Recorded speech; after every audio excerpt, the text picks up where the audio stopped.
Hello. I like the outfit. You're all matching. You're welcome.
I heard them too. Yeah, I forgot that this is here. This is like a new thing. Normally I just throw all my stuff over.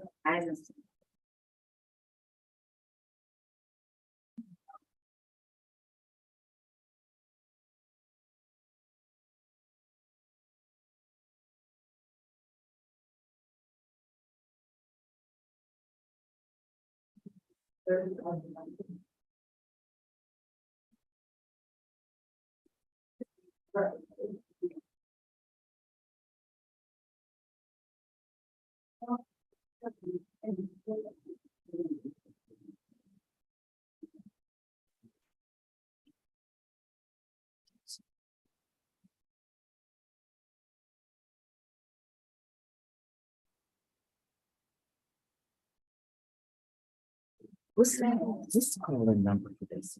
The call-in number? No, but obviously, honestly. Like,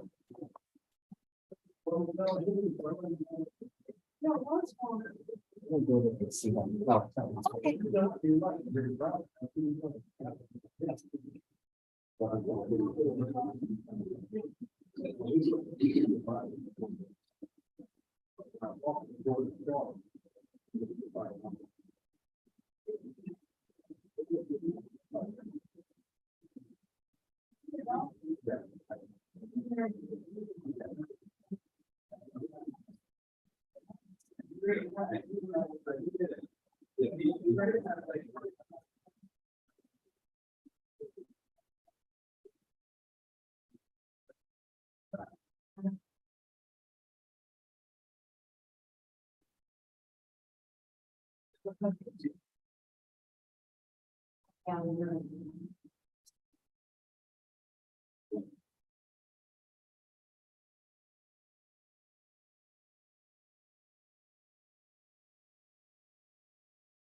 Hello, how are you? Good, how you doing? Doing all right.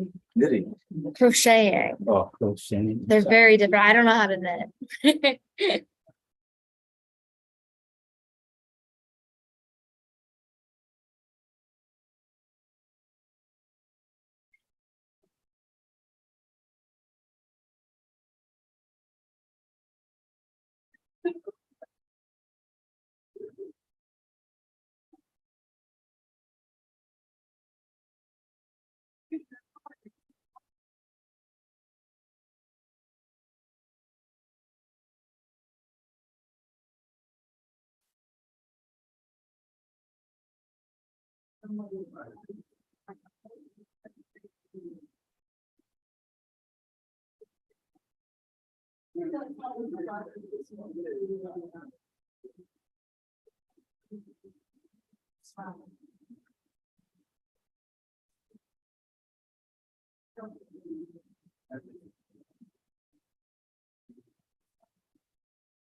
I don't want to sit there and look out. Oh, I could just sit back here and nobody looks at me.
We almost had each other doing orientation and retreat.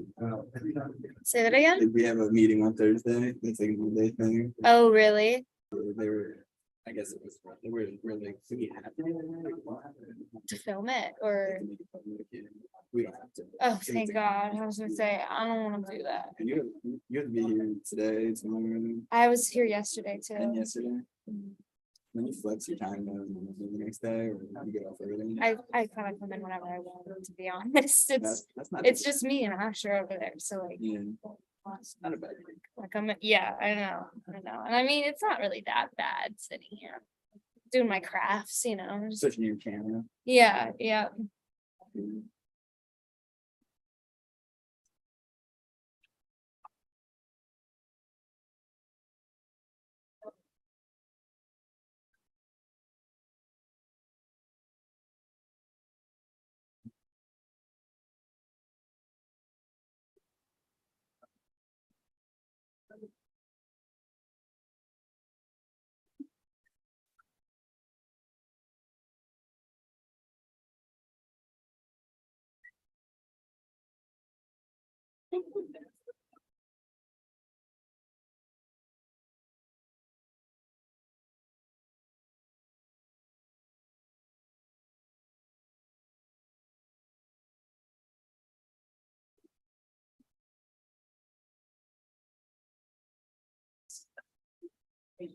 Hello.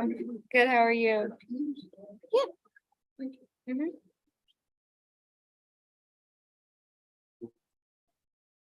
Are you excited? You nervous? Just do my best. Okay. Oh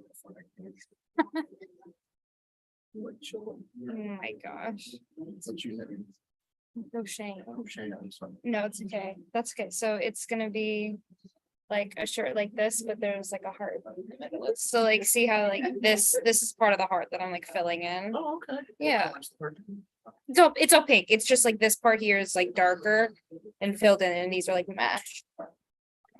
Yeah. I didn't think crochet. I thought it's a great time. Thanks. Thanks. Hey, on work ratings. I'm with Over Great Entertainment. I'm owner. It's a media company. I don't know. Are cameras allowed in here or no? Yeah, yeah, You know, of course, yeah. My name's Emily, by the way. I work for the city. Yeah, go for it. Mhm. As long as you're just like not in the way of any other No, I'll cameras, be but with that. yeah, absolutely. Thank Mhm.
Are you doing this for a while?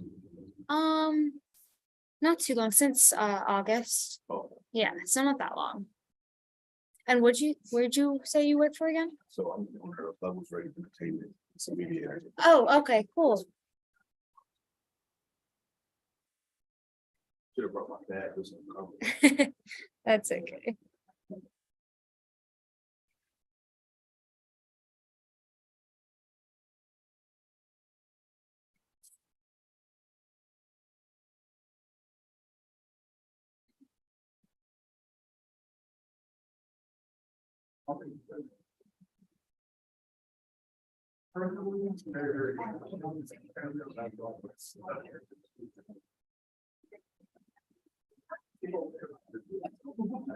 Hello.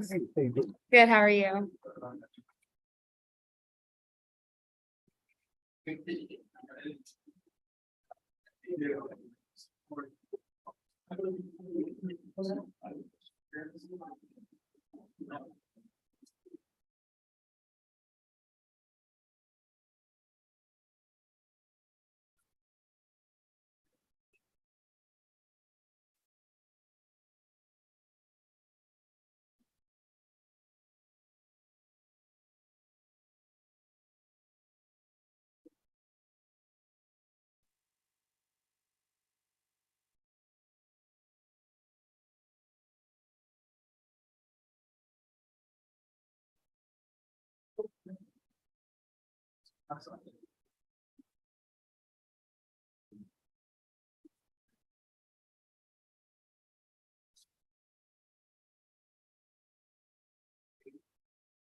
Huh? Do you always do that during meetings or is this? In the past like month or so, I guess.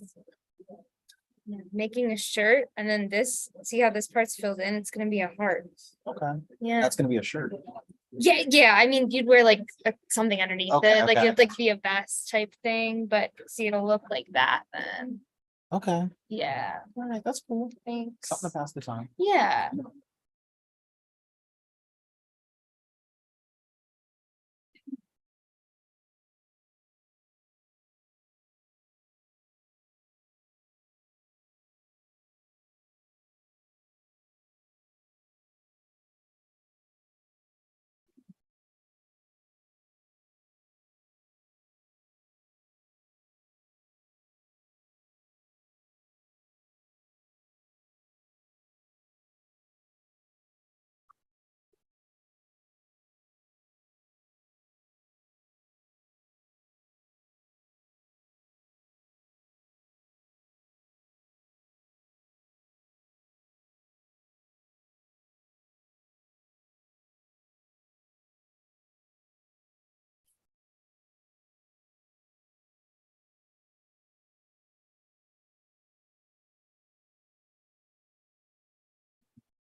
Yeah, you think? It'd be boring for me then.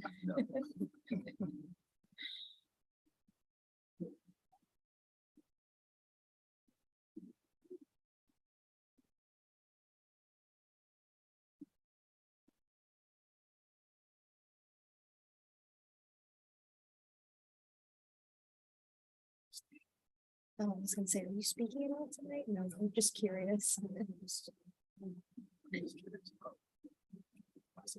Okay.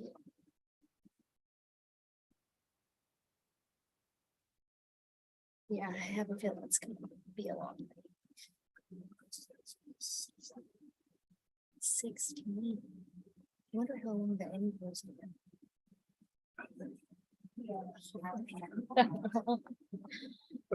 Boy. Yeah.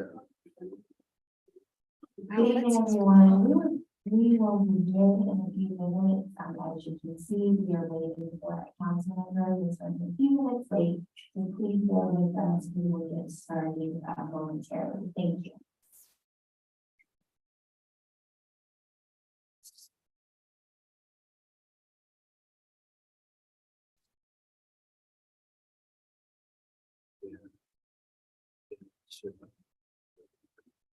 Well, oh, yeah.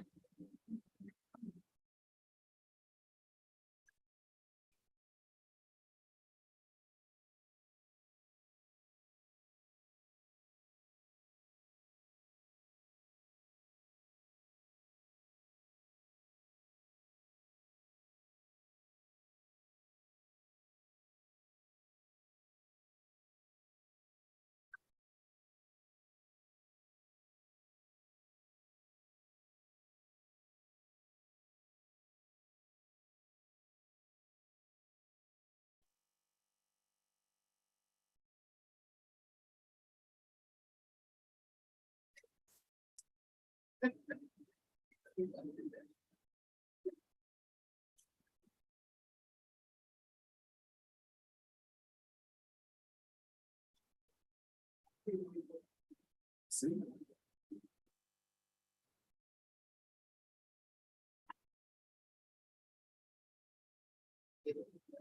Yeah, that's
what, what is off limits in case this is not the right angle? Off limits, just don't get up for the back camera.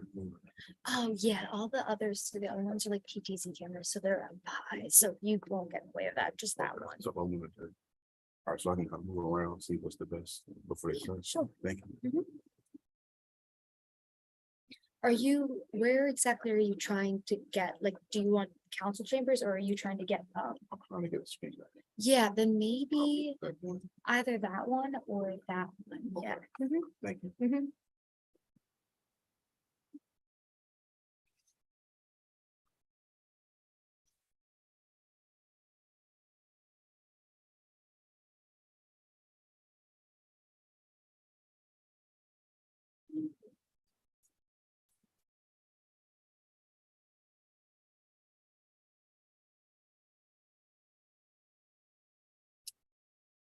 So what you making?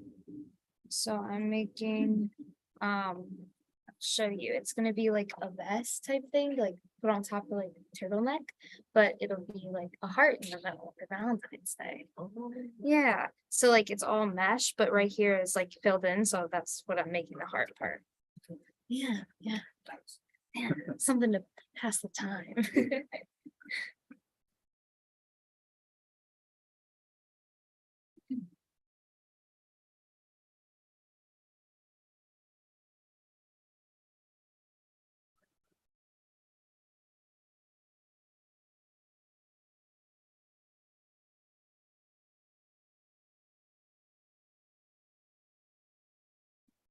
Did sign. No, it's right. Right.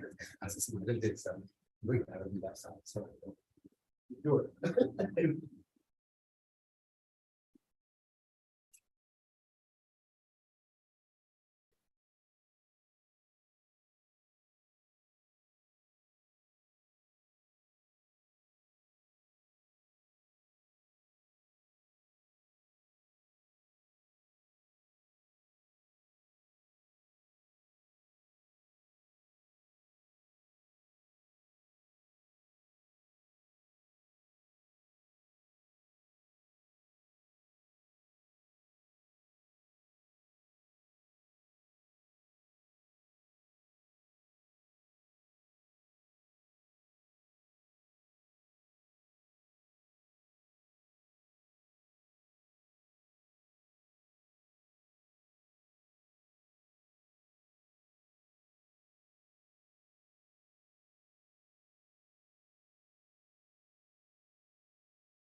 Everyone, I do apologize for the delay. If you know me and you watch our meetings or have attended, I like to start on time. I was trying to wait for Councilwoman Daniels, but I would like to get started. The time is 5:52. I would like to call our work session to order. Mr. Truesdale, could you please call the roll? Ms. Daniels? Ms. Green? Present. Mr. Majors? Here. Ms. Rose? Present. Mr. Rodriguez? Present. Ms. Bowers? Present. Thank you. Thank you. Okay, good evening, everyone. Before we begin tonight, I just want to say thank you. Thank you to everyone that has applied for our vacancy of our colleague, former Councilman Mattson. It's always exciting that people are interested in the work that we do. So just want to review the procedure and what will occur this evening. Mr. Truesdale will begin with a roll call of candidates. If you could just raise your hand or note that you're present, that would be helpful in moving forward. Each candidate will provide an introduction of 1 to 2 minutes. Mr. Truesdale will also serve as our timekeeper. From there, city council members may make a nomination should they choose to move forward with a candidate. And then we will proceed with a longer interview. And we will end this evening with the selection of a candidate. So if I won't belabor this any longer, I've literally sat where you're sitting, so I understand. So we will begin with the roll call of candidates led by Mr. Truesdale. Thank you.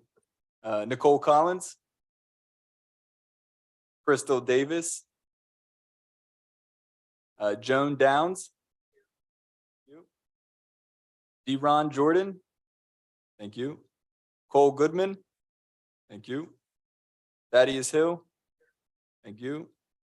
Rhoda Howard? Thank you. Elise Irvis? Thank you. Robert Lawson? Thank you. Jessica Mart? Thank you. James Bear Murray? Thank you. Tina Nixon? Thank you. Pamela Parson? Thank you. Seth Rubenstein? Thank you. Patricia Stringer? Thank you. And then Aaron Ward. Thank you, sir. Good. Thank you very much. For the introductions, you'll notice there is a small container here. As each of you entered the room and signed in for the meeting, you also dropped your name into our random selection bowl. And that's how we will determine the order for the introductions. Mr. Grover? I just have a message from someone that said the Zoom link is not up for people watching at home. So Okay. do we know if that's accurate? So it's a live streaming on YouTube? The live streaming is occurring on YouTube Okay. and Facebook right now Thank for you. anybody that's watching. It's also on channel 20. Thank you. You're welcome. Thank you for asking. Okay, Mr. Truesdale, let's begin. Hold on 1 second.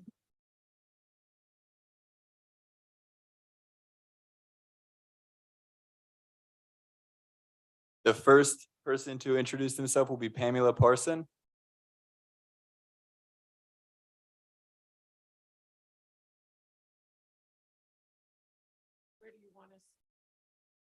If you could please come and sit right here in the middle, and please, everyone, before we begin the introductions, please speak very clearly into the microphone so that everybody watching is able to hear? Thank you very much. Good evening, council. I appreciate the opportunity to be here before you tonight. I came to Harrisburg in the early 1980s, shortly after graduating from college. So all my adult life has been lived here.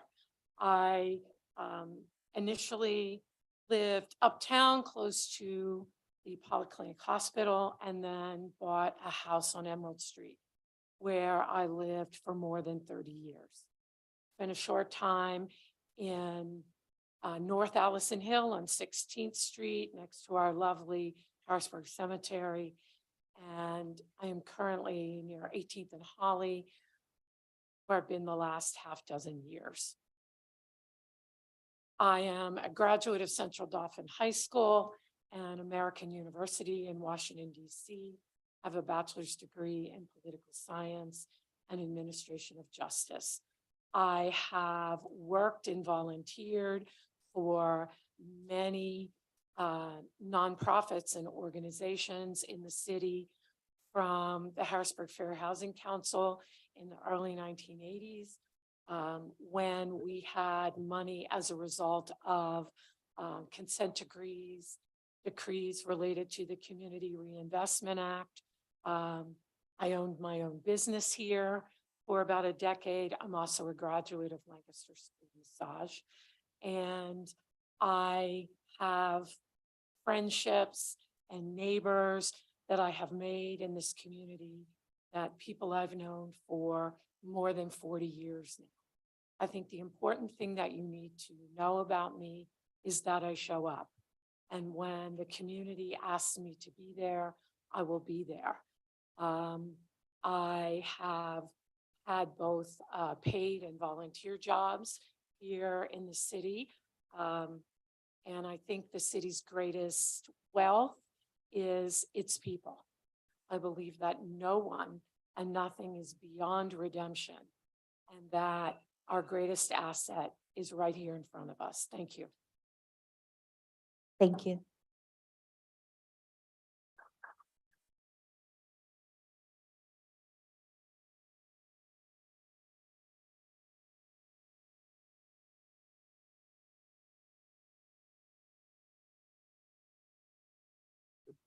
We're good. James Bear Murray.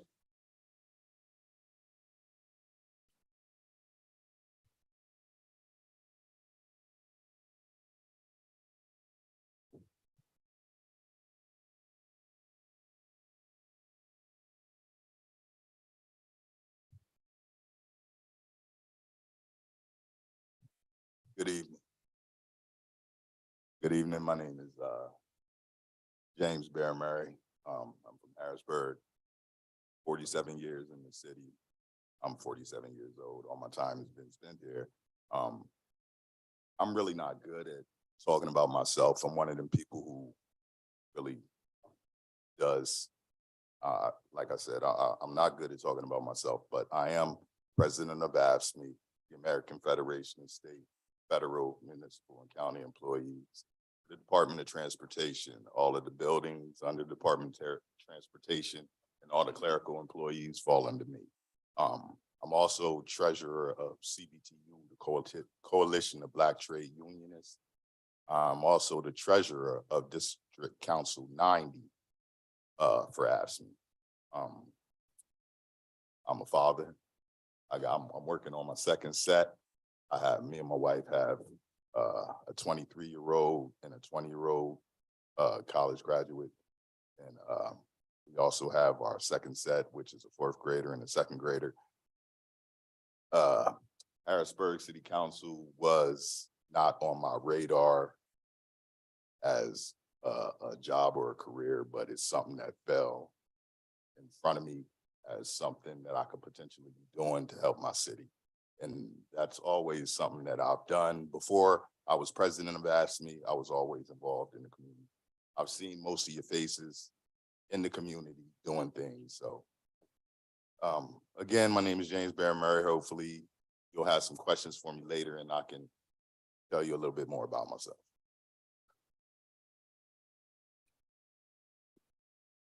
Thank you.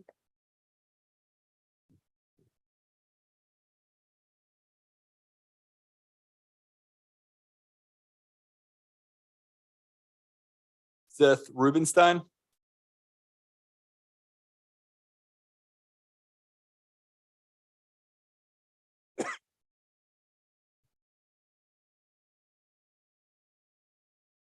If you could please share it with Mr. Truesdale.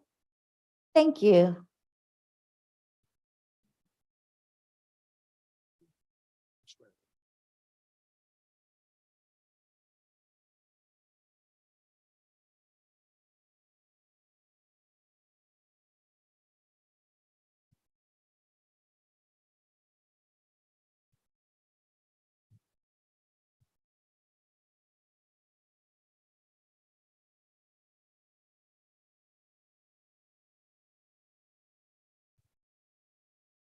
Good evening. All righty. Good evening. Good evening.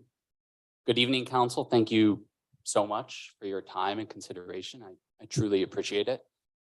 My name is Seth Rubenstein. I live here in Harrisburg in Midtown, and I'm here for two reasons. Simple. Number one, I have made Harrisburg my home by choice, and I've really loved it and would like to serve to contribute to the community. I'm originally from the Philadelphia area.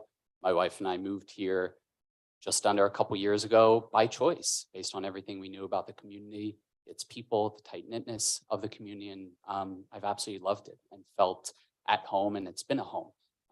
And being new, I also have a fresh set of eyes, and that's something I'd really like to contribute in serving. Number two, I would love to leverage my background and skill set to make a difference and have a positive impact. My background is across a variety of different environments, in business, nonprofits, and the law. I previously earned my law degree at Harvard and studied urban economics before that. In the nonprofit space, I helped found and lead a nonprofit that helped close to 500,000 Pennsylvanians find COVID vaccines, doing that with no budget online. And in the corporate space, which has been my career for some time, during the day, I focus on corporate strategy and cross-functional, cross-departmental teams. And so I feel very comfortable. My work is really around optimizing large budgets, multi-$100 million budgets, and really setting goals, clearly measuring them, and working with folks in different departments with different skill sets, different backgrounds to very tactically reach those goals. And I'd love to be able to work with you all on that. Thank you. Thank you. Thank you.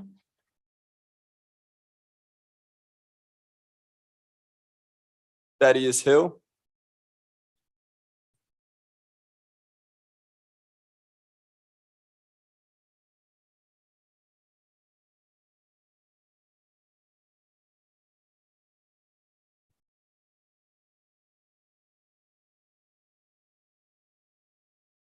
Good evening, council. My name is Thaddeus Hill, and I'm pleased to have the opportunity to introduce myself to you all tonight. I'm 23 years old. I have a bachelor's degree in political science from Temple University, and I'm a resident of Harrisburg. Currently, I work in the House of Representatives for the Democratic Caucus under Leader Joanne McClain. Prior to that, I worked as a legislative assistant at Greenlee Partners, one of the premier lobbying firms here in Pennsylvania. I am also a member of Harrisburg Young Professionals. Although I am originally from Norristown, PA, I have fallen in love with the city of Harrisburg, and this is where I call home. Although I haven't been in attendance at council meetings, I have made sure to watch council meetings in the past 1 year. I must say I have been impressed with the leadership of Council President Bowers. Furthermore, how council has come together as a whole for the good of our residents. Originally, I chose to move to Harrisburg because of the cost of living. However, I noticed that it's changing. I am a strong proponent for affordable housing and an advocate for communities coming together. Additionally, I am passionate about our youth, creating the most opportunities as possible for them to thrive. With that being said, I believe Harrisburg is a resource and areas should be utilized more to create a better environment. I specifically feel as though the Susquehanna River and Reservoir Park are underutilized. I also believe there should be more opportunities for small businesses to thrive in the downtown area. Lastly, if I were selected to serve on this body, I would love for the opportunity to work with you all and learn from you. That, coupled with my passion to help people and do what's best for the city, make me an excellent candidate for this position.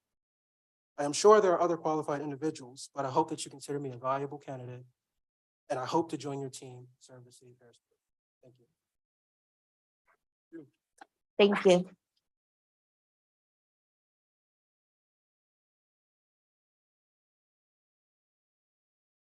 Jessica Marp.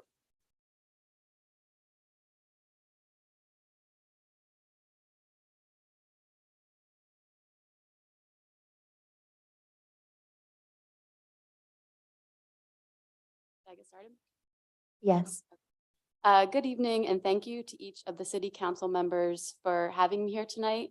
My name is Jessica Marpy, and I'm very happy to be speaking to all of you. Above all else, I would describe myself as a doer. I probably get it from my mom, but when given the choice between resting and action, I'll always choose to be in motion. And why I bring that up tonight is because I'd be honored to have the opportunity to work with all of you to create change and take action for Harrisburg. Career-wise, I work full-time in communications for the Pennsylvania Democratic Caucus. Working in comms for the PA Senate Dems has exposed me to the great responsibility that local lawmakers have in communities. I know federal lawmakers often get the headlines, but I've seen firsthand that it's lawmakers at the local and state level that are actually making a difference for those day to day and also for the future of cities. Specifically for the PA Senate Dems, I worked on projects related to property tax reform, affordable housing, and gun violence prevention and intervention. So I've gotten a little bit deep in each of those topics and would love to go even deeper at a local level for Harrisburg. Personally, I'm often walking around the city or down by the river with my dog Franklin. I also enjoy trying out local restaurants around the city, and I used to do improv back in Philadelphia, and I'd be interested in getting back into that here at the local improv theater. Overall, I'd like to work on city council because I'd like to give back to the city that I live and work in. There are a lot of things I really like about Harrisburg, specifically the people that I meet every day when I'm out walking my dog, the small business community, and also the small town feel of the city, even though it does support the capital and other big businesses. So thank you for your time and your consideration. Thank you.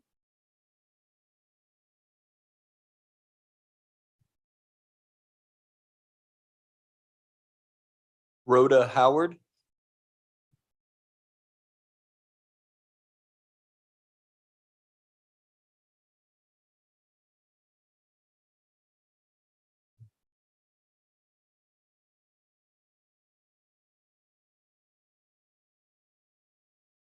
Good evening, City Council and everyone that's present tonight. I want to first thank you for having the privilege for this interview for the vacancy in City Council. Again, my name is Rhoda Howard. I was born and reared in Harrisburg, received my formal education from the Harrisburg school system. I also have a bachelor's degree in criminal justice from Shippensburg University, and I have 15 postgraduate credits from St. Francis in Laureato, but it was at the Hack location. And my work history includes working in the private sector as well as state government with an array of human services, customer service, human resources, as well as corporations. I've worked 13 years with the Department of State in the Corporation Bureau, and then 7 years with the Department of Transportation. My last job was with the audit dealer unit, that the main focus was trying to assist our customers with fraudulent practices from car dealerships. I was responsible for 6,500 car dealerships in the state of Pennsylvania. I worked with many entities such as the Department of State Police. I've also worked with insurance companies, towing companies, all of the resources that are available to assist the customers to ascertain their titles. I've also had numerous calls from House of Representatives and state legislators trying to assist their constituents in ascertaining their titles. I take this an honor and a privilege if I am selected as the candidate.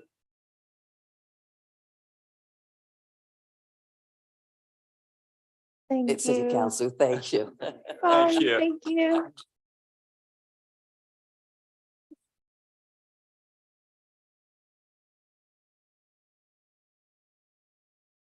Cole Goodman.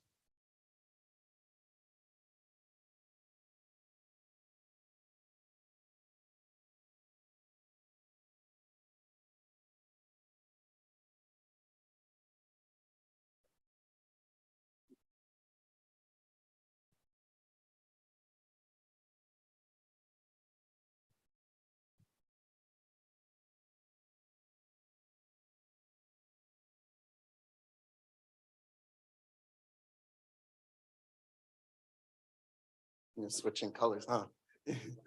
Purple's my favorite.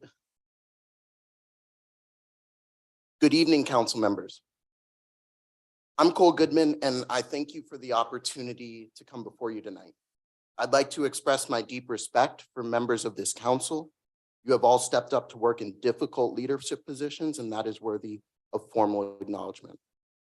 I'm an assistant soccer coach for Harrisburg High and have devoted myself to turning the team around. I work closely with my fellow coaches and the team to lead this team to its first ever division championship. That not only made the high school proud, but it made all of Harrisburg proud. And we're not done. I serve also on the board of directors and finance committee for Alder Health, which provides medical services to the Harrisburg community and the LGBTQIA+ community. I've worked to empower our residents by numerous voter registration drives and educational forums. And I've also done my due diligence to study the third-class city code and the city's budget. I've attended council meetings and well noted how this council has been able to forge strong bonds of cooperation and collaboration. As my application indicates, my top 3 priorities are explore new avenues to bring resources to tackle abandoned and blighted buildings with the county, explore ways to bring greater accountability and more efficient management to city government, and work with churches and nonprofits to implement mentorship programs for our youth, many of which are already going on, but I'd love to take spearhead in that. One area that is most important, especially, is mental health services for our youth. This is vital, this is essential, and this is a crisis going on right now. I leave you with this promise. I will bring my all to serving with you. Commitment to bettering daily lives for Harrisburg residents, energy to get the job done, and teamwork to strengthen the good work that is already underway on council. I have provided each of you with a packet with my resume and priorities, and I look forward to working with you to bring pride and prosperity to our city. Thank you, council. Thank you.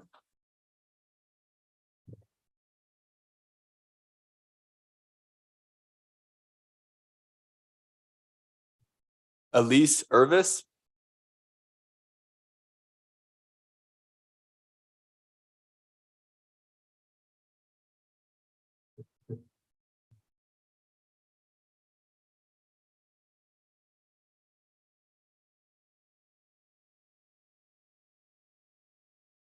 Good evening, everyone. Super excited to be here, humbled. So I want to jump into highlighting some of the things that you wouldn't see on my resume, that you didn't see, that you won't see on my LinkedIn feed. I am born and raised in Harrisburg, but I've lived in Philadelphia, in PG County, Maryland, Syracuse, New York, the Bronx, worked on Wall Street, in Ecuador, in Chile. Yo hablo español. I'm bilingual. And all that lived experience, I'm bringing back here to council. It's a really exciting time right now in Harrisburg. I also serve, as most of you do, this is something you probably have seen, I serve serving with young professionals of color on the board. I'm currently in the Leadership Harrisburg program, alumni of MLK Leadership Institute as well. And though some of you know my last name, I'm not here because of that or for politics, but truly, I live and breathe culture.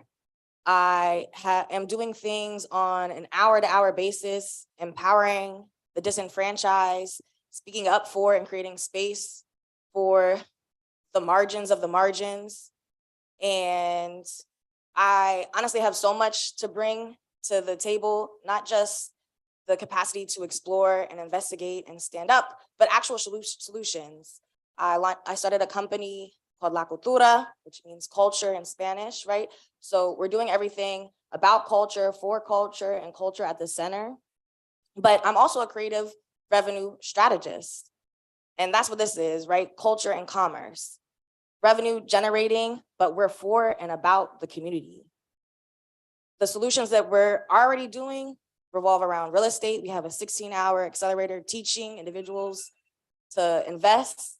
And hopefully I've said Thank enough. you. Thank you.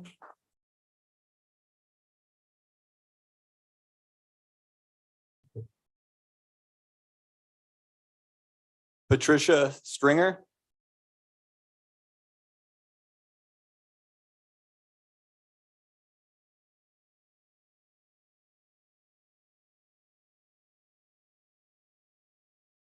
Good evening, Harrisburg City Council. Thank you for giving us the opportunity to speak to you this evening. I basically worked 3 jobs. I was 22 years in governor's office, working both for Democrat and Republican governors. And I finished up with Governor Casey. After I left the governor's office, I was a tax collector for the Pennsylvania Department of Revenue, and I finished up with the Office of Inspector General. In between that, I joined the Army, and I've served my country too, so I have that to add. After I retired, that's where I really got to work, because I didn't have all those responsibilities. So I've been the Volunteer of the Year for the United Way. I currently serve on the Dauphin County Prison Board, the Community Advisory Committee. I'm really thick into the community. I was Patty Kim's community, her community person until, the COVID came around and everything, and we had to stop that. But I'm very active. I'm on the Pennsylvania State Conference of NAACP. I belong to the local branch. Just about any organization. I was with the on the board of the Camp Curtin Y. I was with the Women's Y. I don't know any organization I haven't become affiliated with. I'm with the unions, just like my friend over there, the ASME union, with the CLU, just about all of that. I'm also with the League of Women Voters for new people coming into the area. We're up at we'll be up at the new courthouse. Is that me? Thank you.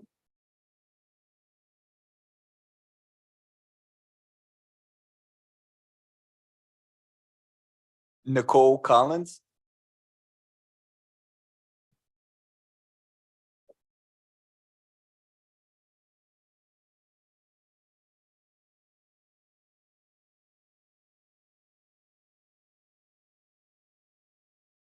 Good evening, council members. I told some of my family members a couple of days ago that I was interviewing for this position. And one of the things that they told me was to be genuine, honest, and most importantly, be yourself. So with that being said, I'm a wife, a mother, and a grandmother. My name is Nicole Collins, by the way. I was born and raised in Harrisburg. I come from a low socioeconomic background. I was raised in a housing project down on Cameron Street. I'm a proud Harrisburg High graduate. I was a single parent where I went back to school as a non-traditional student and obtained my bachelor's degree in education, secondary education, while also putting my son through college, which I feel all these attributes makes me relatable and a strong candidate for city council. A few years back, I wanted to run for city council. I felt like I didn't understand what it took to actually be a part of city council and that I couldn't make a difference. After research, it became clear. The board represents, and that was the overall greater good for the community. To combat current issues such as affordable housing, homelessness, mental health, and bridging the gap between law enforcement and the community. As shown in my application, I do a lot of volunteering within the community, in particular Harrisburg School. Being a part of the city council will afford me the opportunity to have an even greater presence in the community on a grander scale. It will also afford me the opportunity to advocate and make decisions as an active resident. In closing, I feel I bring experience to the table, and having a presence in the community gives our youth, which are our future leaders, a better understanding of what it means to be a part of local government. Growing up, I watched the former members in the past not having a vision for this city. There's a saying, my people perish for lack of vision. Thank you. Thank you.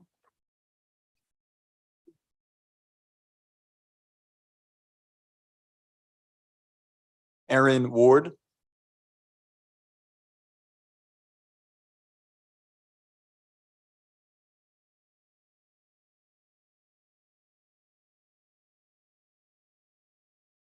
Thank you all for having me today. I am here because you obviously all know you end up missing 100% of the shots you never take. I am also here. I am not originally a Pennsylvania native. I'm originally from Maine. After my time in the military service, I was given an option to come down here and live and give Pennsylvania a try with a few of my buddies that I went to college with. Once I got down here, my brother and I fell in love with it. My brother got married, met his loving wife, my sister-in-law. We bought our houses right adjacent to each other, right here in Harrisburg. They're about ready to have their first child. I'm going to be an uncle actually in 20-something days. I have loved Harrisburg since moving to the area. For the 10 years I've been about here, I'm coming into, it has been one of the better experiences. I love the community. I love the people I've met so far. I'm a residential service plumber for a career. So I get the opportunity to deal with the public day in and day out and in your most private ways. I get to be in your home. However, I get to see how much people love this place, how much they love their community, and how much actually they love being around here. And though hopefully I'm not originally a Harrisburg full-on native, doesn't mean I shouldn't be counted out. I bring fresh eyes, new opportunity, and after seeing the world and spending time around so many different cultures, I bring that different perspective that can be valued, but also can be scary. So thank you for your time. Thank you.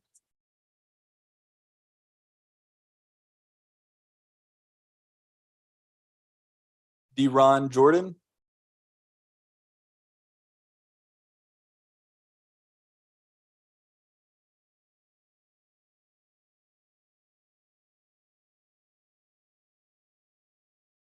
Good afternoon, everyone. I'd like to start off by saying thank you for this opportunity this afternoon. My name is Deron Jordan. Can you please speak into the mic? I'm sorry. Sorry. Thank Is you. that better? My name is Deron Jordan. I grew up in Pittsburgh, born and raised there, but I'm here by way of Atlanta. I came here for a job opportunity, and now that I've been here for almost 8 years, I honestly couldn't imagine anywhere else I'd like to live. The people are friendly. There's a blend of cultures from all over the world here, and every day is something new to discover in the city.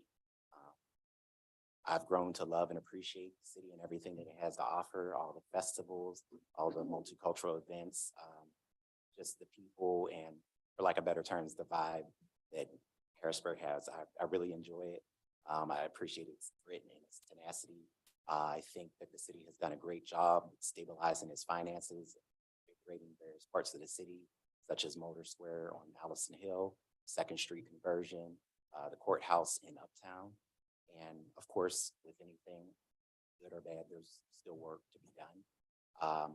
Previously, I worked at Capital Area Transit for 6 years as a transit planner. And I think that that gave me a perspective to take the opportunity to improve the quality of life for others whenever the opportunity presents itself. So tonight, I consider this yet again another opportunity to once again become a public servant and to do good work on the behalf of Harrisburg citizens. So if I'm honored to have the opportunity to be a council member, I would continue to work with you guys as a team and to help move the city forward for everybody's benefit. Thank you.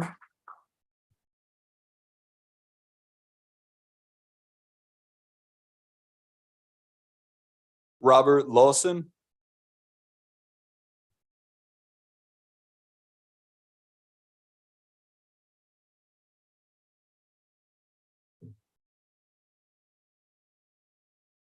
Thank you. My name's Robert Lawson. First, I want to thank council for giving us this opportunity to come here in front of you and try to fill the shoes of Mr. Madsen. We do appreciate this opportunity. But my name is Robert Lawson. I'm a lifelong resident of the city. I've owned several small businesses within the city. I've been a mortgage broker, an insurance broker, real estate investor, and taught real estate. And I've also worked with a home developer. All of this ties into what I think we really need in this city. Harrisburg, PA, I believe, is the crown jewel of Pennsylvania. You know, we have a burgeoning art scene.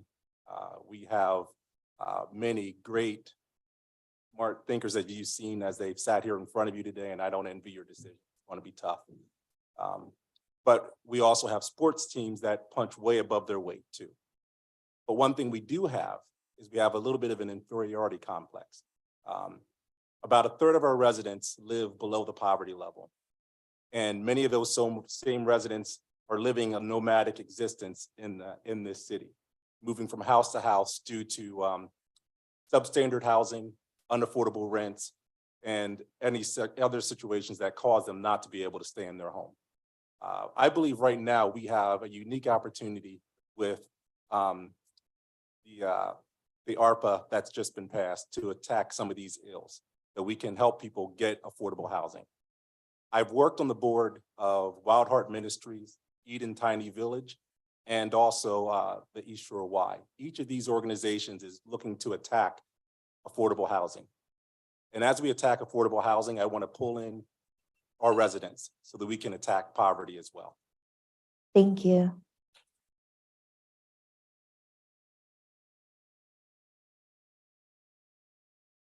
Joan Downs.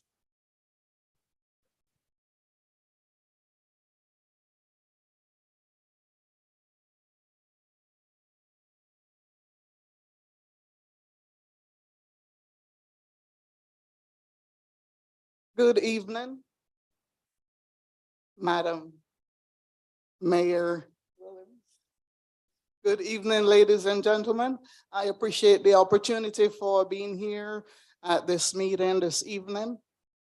I am Joan Downs, and I am a postgraduate from Walden University, who is also a continuous learner, and I have a passion for what goes on here in the city of Harrisburg. I would be honored to be part of the team that strive every day for the future of Harrisburg, better future of Harrisburg. I would also see it as a privilege to work and help the citizens and residents here in the city of Harrisburg.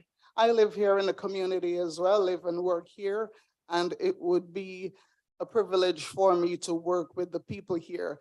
I'm also thinking of making it my, making it my duty, if I get this opportunity, to work and help the people here in the city in terms of working to meet their needs for the constituents, as well as small business people, and of course, the grassroots people here in the city of Harrisburg. I'm here to also make a difference and create social change by working to make sure that I am creating and giving positive information to the citizens who live here in the city of Harrisburg. Thank you. Thank you.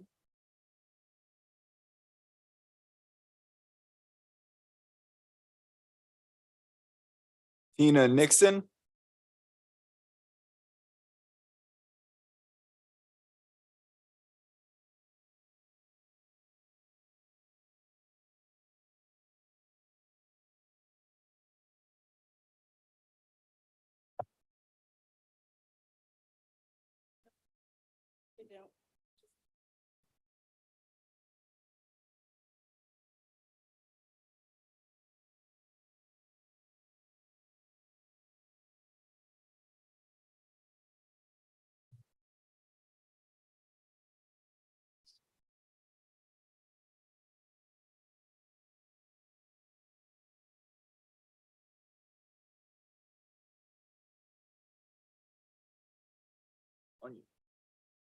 Good evening, everyone.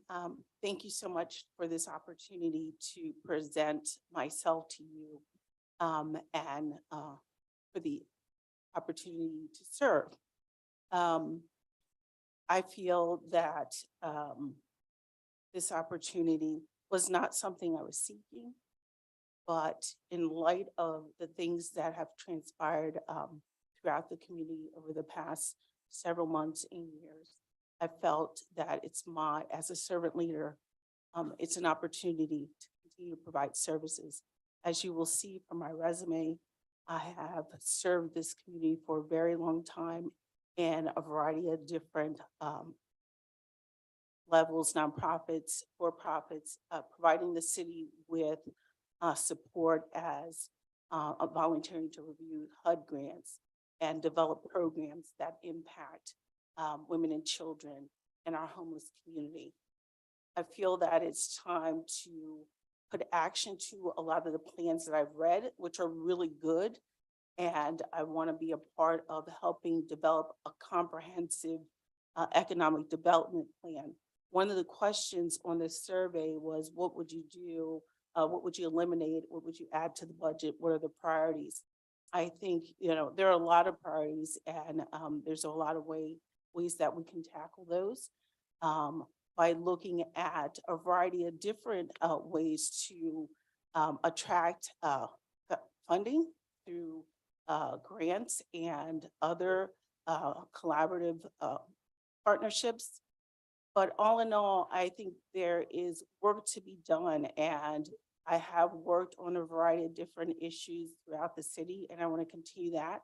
And I really want to be able to support all the young leaders that are willing to stand up and work for the city of Harrisburg. So again, thank you for this opportunity. Thank you.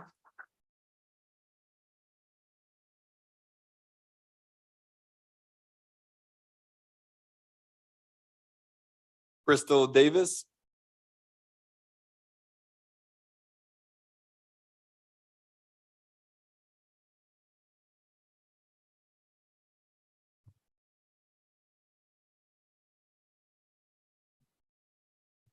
Good evening, Council. I want to thank you. Can you please speak into the microphone? Thank I you. want to thank you all for allowing me to be here today to interview for this position. I am thankful and grateful for the opportunity. You all know me. I am a previous city council candidate. I'm born and raised in the city of Harrisburg, and I attended the public schools here.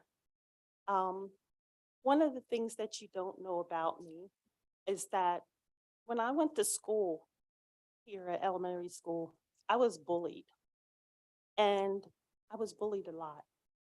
I thought I was the least likely to succeed. I felt like an outcast when that happened. I felt like I didn't belong, I didn't matter, and nothing I had to say would ever matter. So I ended up being an introvert. So needless to say, I'm grateful to be here. I did go on to graduate from Harrisburg High. I served 6 years in the military during Desert Storm. And I came back here, didn't know what I wanted to do. And I ended up going to nursing school. So I graduated from HAC. I am a nurse.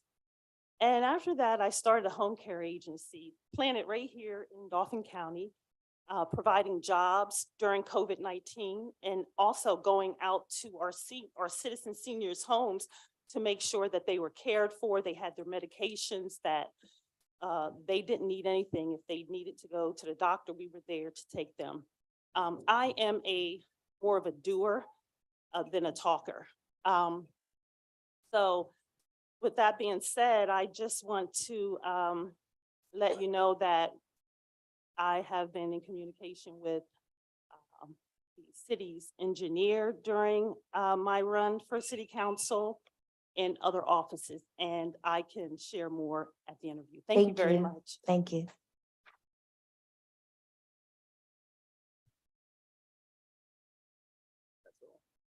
Thank you very much. Thank you, everyone. Council members, you've heard from 16 eligible applicants. At this time, I will entertain nominations. Don't everyone jump at once. President Bowers. Yes. I will,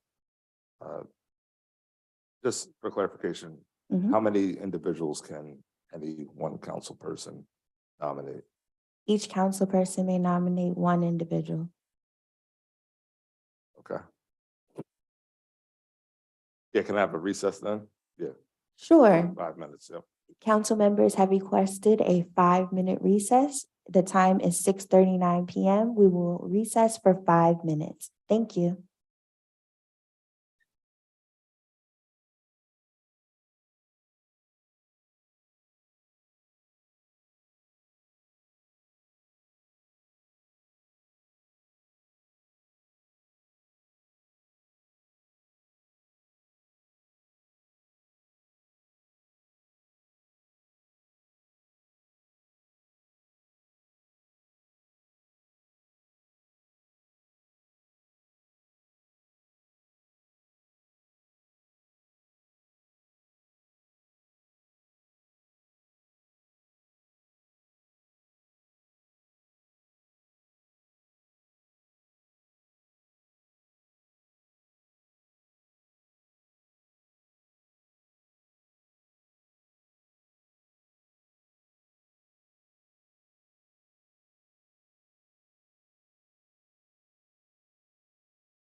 And our recess for an additional 5 minutes.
It is 7:03 PM. I would like to resume our work session.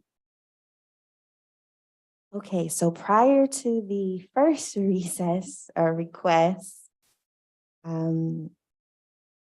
there was a clarification point made that each council member had the opportunity to nominate one candidate that they would like to see move forward to the interview process. So we will make our nominations, and then Mr. Truesdale will add the nominees' names back to our candidate pool bucket, for lack of better words, and the candidates will be selected randomly for the interview process. We'd ask that, again, those, excuse me, that are participating in the interview, if you could come to the middle of the tables and make sure you're speaking directly into the microphone. The other candidates, we will ask that you please sit in the atrium. You'll notice there are chairs there. As the candidates or other candidates are interviewed, we will funnel in and out of the room. Okay, so that's the process we will now undergo. At this time, I will entertain nominations. We'll begin with Councilman Rodriguez. Thank you, Madam President. Although I wish I could nominate them all, I wanted to preface it by saying I appreciate everyone's intention to run and serve in this capacity, and I highly encourage everyone to run regardless. But at this time, I'd like to nominate James Bear Murray. Is there a second? I'll second that. Thank you.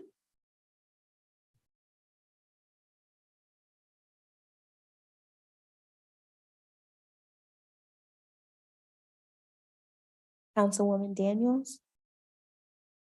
I'll echo Councilman Rodriguez's comments. They're great people, so I'm hoping other council members will get to some of the others. I would like to nominate Pamela Person. Is there a second? Second. Thank you. Councilman Majors? Thank you. I'll echo the sentiments of my colleagues and note that all of you made it this a very difficult process for all of us here, and would encourage folks that I know we have an upcoming election. And if you're interested in serving in that capacity, please feel free to run there. And I would be remiss if I didn't mention, we also have several boards and commissions within the city of Harrisburg that have vacancies. So I hope we're able to use this and other resources that we have as a short list for people that would be interested in serving in our community in multiple capacities. Oh goodness, with that, I will nominate Robert Lawson. I'll second that. Thank you.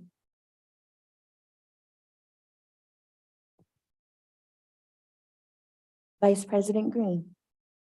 Thank you, President Bowers. Once again, following everyone else. Thank you, everyone, for taking the time to even be here tonight, for taking the time to put your name into consideration.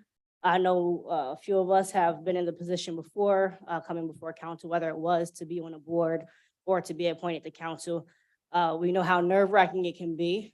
And so thank you for having that courage and for your willingness to serve the city of Harrisburg and its residents.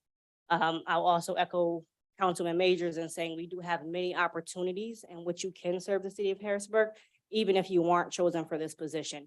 So I encourage and look forward to seeing you all become involved in the city of Harrisburg in many different ways.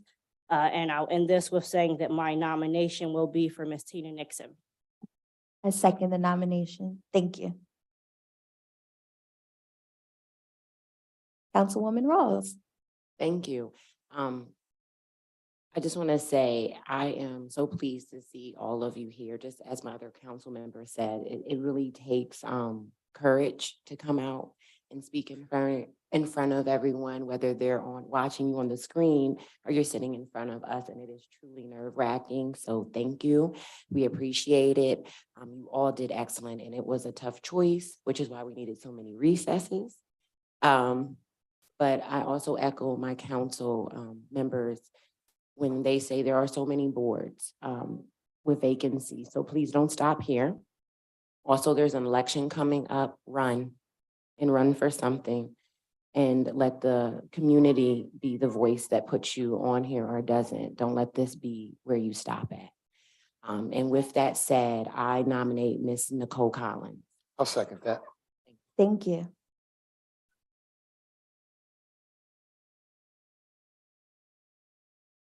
Okay, the last nomination I will make.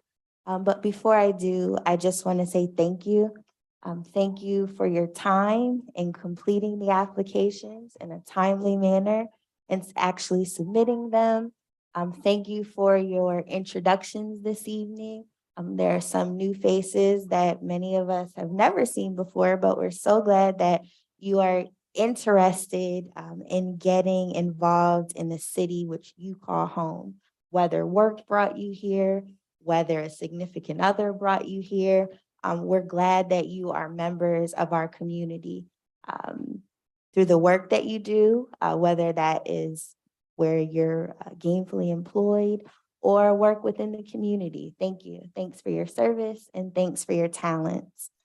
As my colleague said, I think there are 27 boards and commissions within the city. So there is literally something for everyone.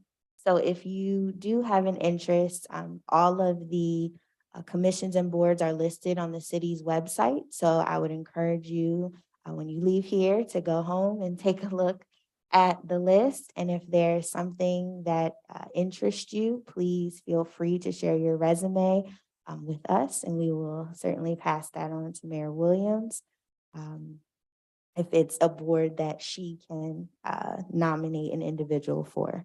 So again, just thank you for your time. I would like to nominate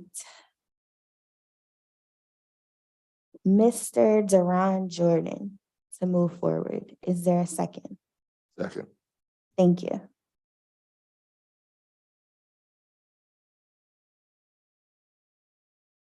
But this time, the 6 nominees, Mr. James Bear Murray, Ms. Pamela Parson, Mr. Robert Lawson, Ms. Tina Nixon, Ms. Nicole Collins, and Mr. Duran Jordan, names will be added back to our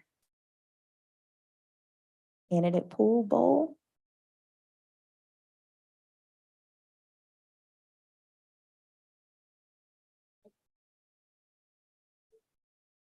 Okay.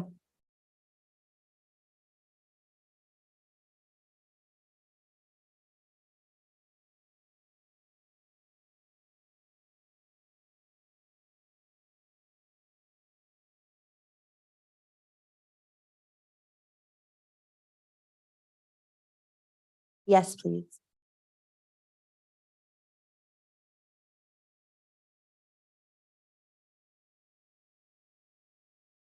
Tina Nixon. Thank you. Ms. Nixon, if you could please join us where you conducted your introduction. And I'd ask that all of the other nominees, if you could please exit the room. Feel comfortable to have a seat in the atrium.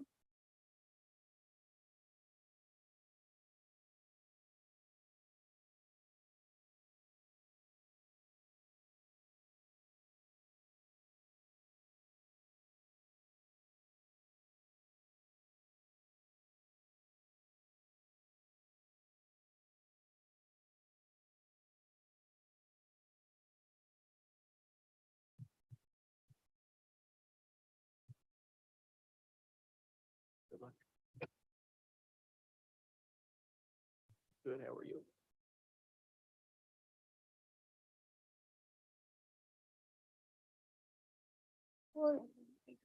Yes.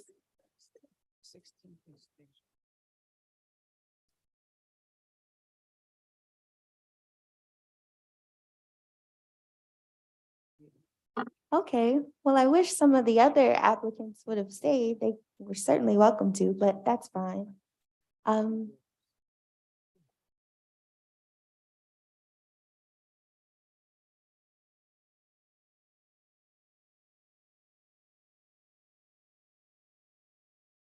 Okay, that was their preference to leave. So at this time, we will begin our interview portion with Ms. Nixon.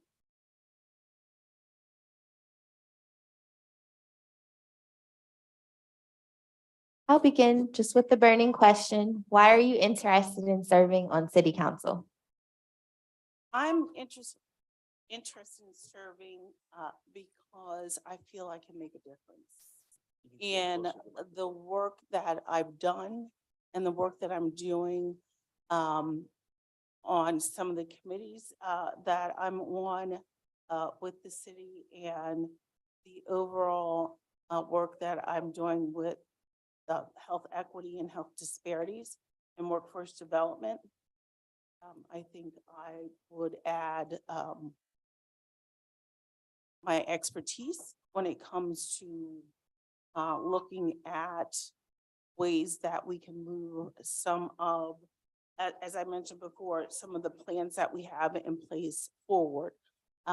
Really focusing on the 5-year blueprint to end homelessness, and looking at focusing on economic development and how we can really bring sustainable programs that impact change throughout our community. Thank you. I'll now open the floor to my colleagues who may have some other questions for you. I'll begin with Vice President Green. Thank you, President Bowers. Thank you for being here tonight, Ms. Nixon. I'll keep my question kind of open-ended, so feel free to take as much time as you'd like. One of the things you kind of hit on was economic development. So what are some of your ideas or your thoughts as far as increasing economic development here in the city? So when it comes to economic development, I think we need to have a comprehensive plan put together. When I served, the short time I was on ICA, that was something we were looking for to work with the city on and putting that plan together. Again, due to personal reasons, I had to resign from that, from the ICA. And I really don't know where we are with that plan, but my hope is that we look at engaging businesses, developers, other organizations, and enticing them to the city of Harrisburg, and really kind of filling the voids of some of the things that we don't have, and looking at how we can develop programs that are sustainable. And when it comes to attracting and retaining businesses in our community, we have to look at it as a collaboration and a partnership. It just can't be the city alone. It has to be government. It has to be the school district, and it has to be other business entities. Because in order to do a plan and attract folks, people look for strong, successful school systems. And I know being a part of the strategic planning committee, we're moving towards that. Are we there that yet? No, but that's something we're moving towards. When it comes to addressing some of the social determinants of health, you know, we really need to look at our housing stock. Do we have enough homes to where people can live a safe and healthy life? And really trying to address those type of issues through unique collaborations and partnerships.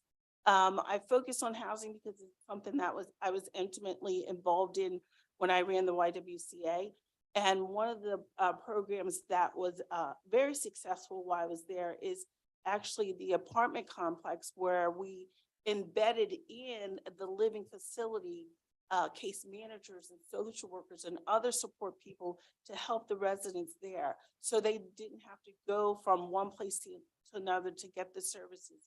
And really, when we look at providing those services and developing plans where you are not only promoting businesses, but really taking the services to where the people are.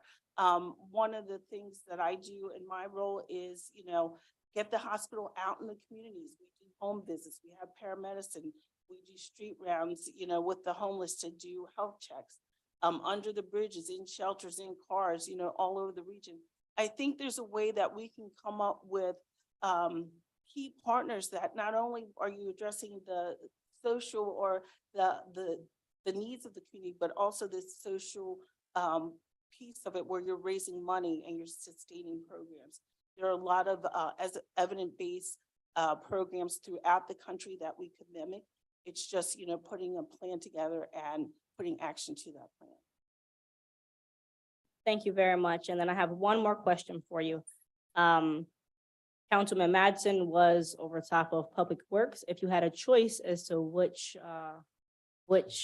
department you would like to be over top of as far as on council, what would your choice be? Oh, that's a good question.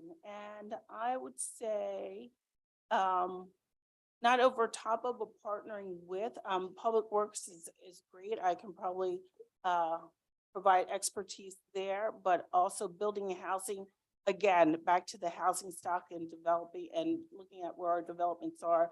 And I talk about the economic development plan and working with that. So I'm happy to serve wherever you need me to serve, but I'm also happy to lend my expertise in areas where I think we could really develop some great, unique programs for the city and move it forward.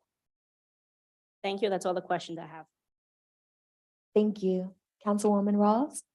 Thank you. Good evening, Ms. Nixon.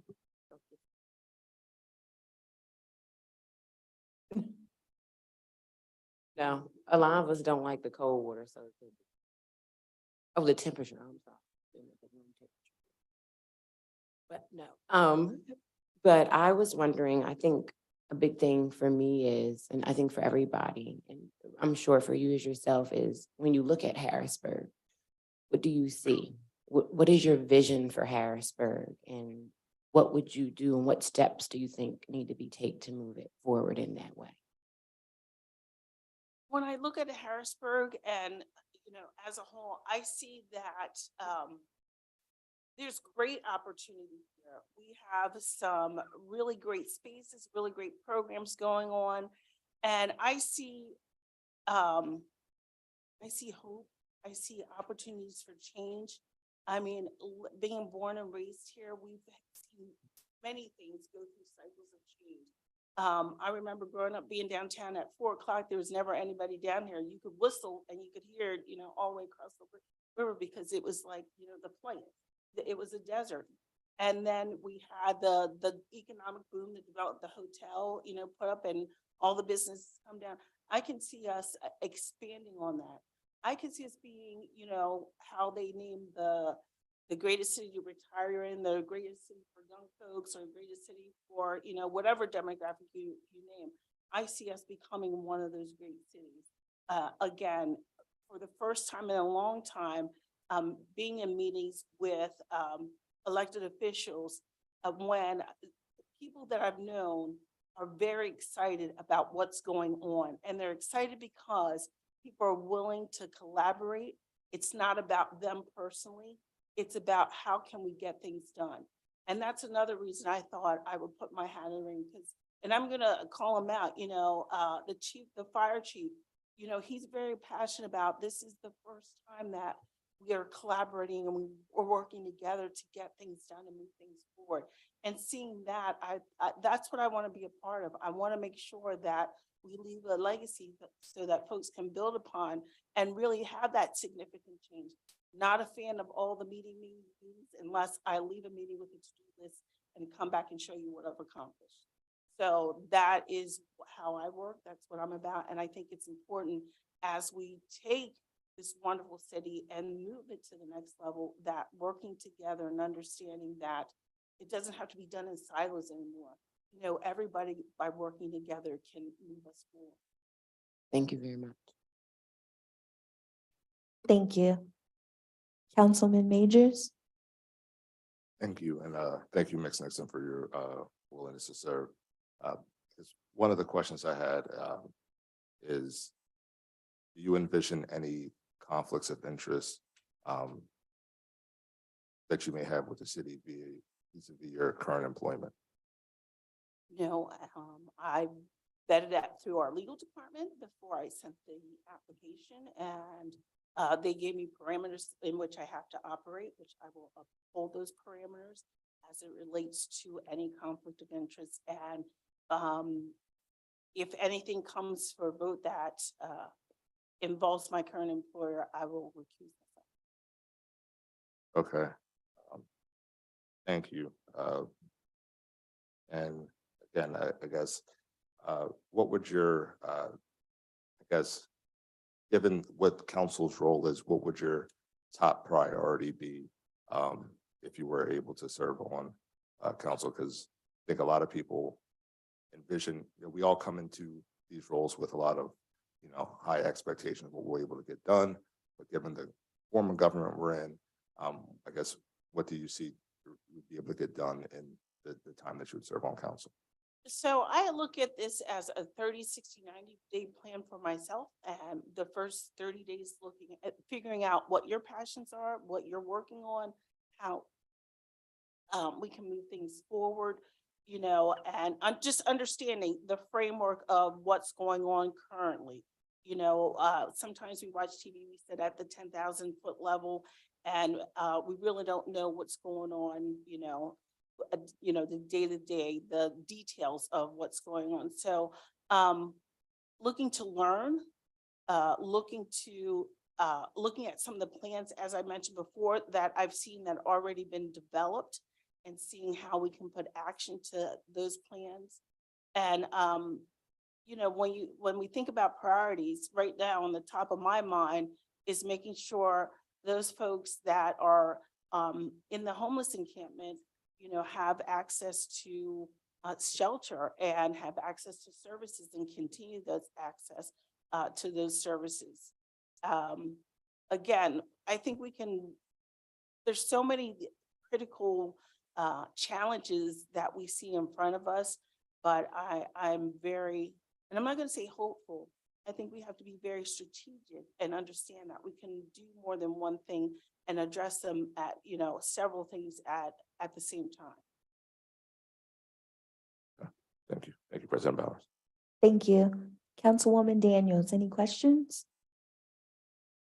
So some of them have already been asked, but the city recently made some controversial decisions that involve the Public Works Department and related to the homeless encampment under the bridge.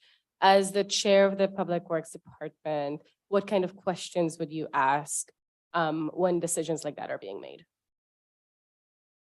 Oh, that's a good question. And so because I was intimately involved, and the things that you see in the media are not truly what is taking place down there, I would ask the questions, how do we go about this collectively and getting all the players together, which I think we did, and, try to come up with solutions, and like we've done, asking folks if they want to go to hotels, if they want to go to shelters, providing them with the resources.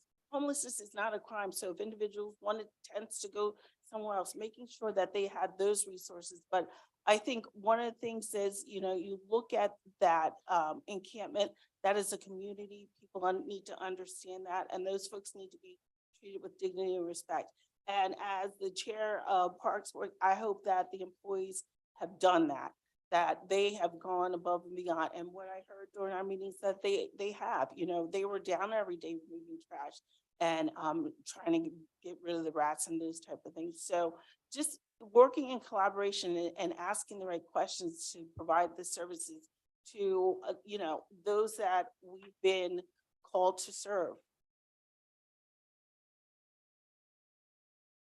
Thank you. Councilman Rodriguez. Thank you, Madam President. Once again, I appreciate you, Ms. Nixon, for coming out and your willingness to serve in this capacity. Just wanted to know, how would you in the actual city class that we're in intend to work with the current administration to just assist and do more than you can, just not on council, just try to help out the city as a whole? So one of the things when I was doing my research that I looked at, looking at how we can maybe attract and obtain different grants, different funding. Right now in the world that I live in, there's lots of funding to address health equity and health disparities. And if you look at the data in the city of Harrisburg around health inequities and disparities, we have a lot of work to do. So there's a lot of funding out there to help us do that work. So I would, try to look at how we can go about obtaining that funding and building some of these programs that meet the needs of our community. How many boards currently would you say you serve on? Currently I serve on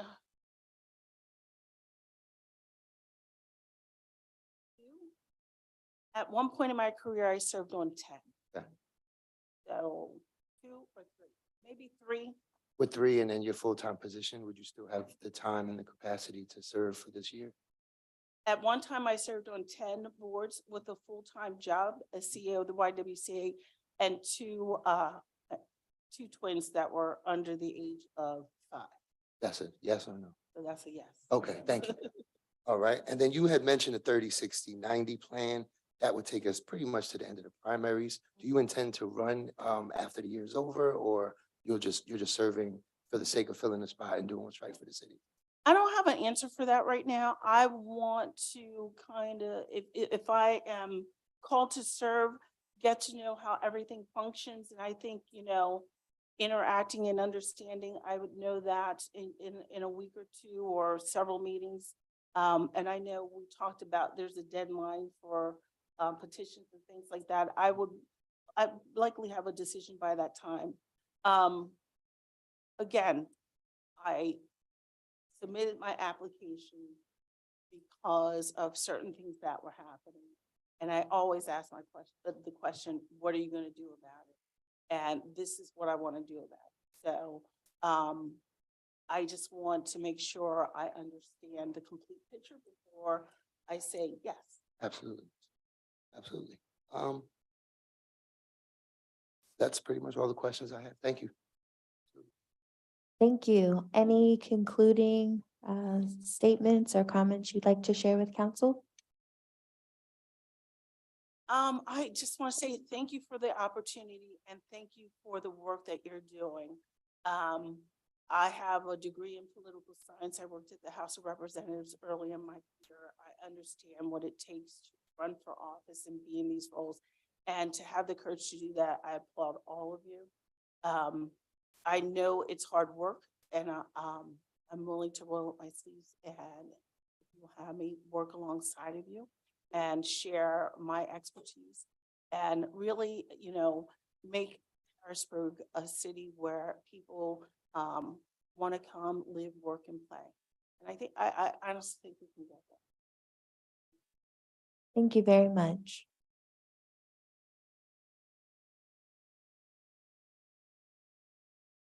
I'm sorry? Yes, please.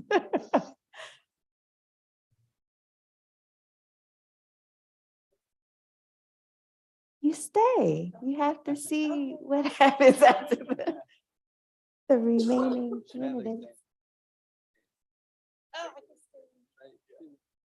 No, she has. No, She goes out. she should exit and we'll come back. Yes, yes, we'll call you back once the interviews. I have it. conclude. Yes. Sorry. Nicole Collins. Mrs. Nicole Collins will be our next candidate to be interviewed. Just for everybody's reference, our research analyst, Mr. Cedric Humphrey, is informing Ms. Collins.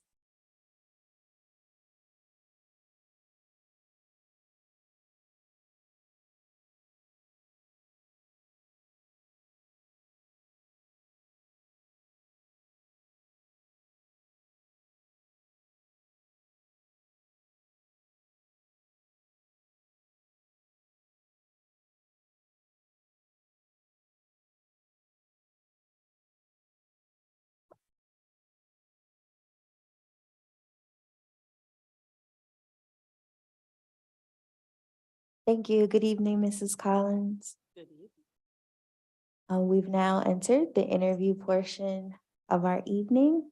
And my first question is, why are you interested in serving on Harrisburg City Council? Serving for me on actually Can you please speak into the microphone? I'm sorry. I move it Didn't mean forward? to- Yes, you can. that far.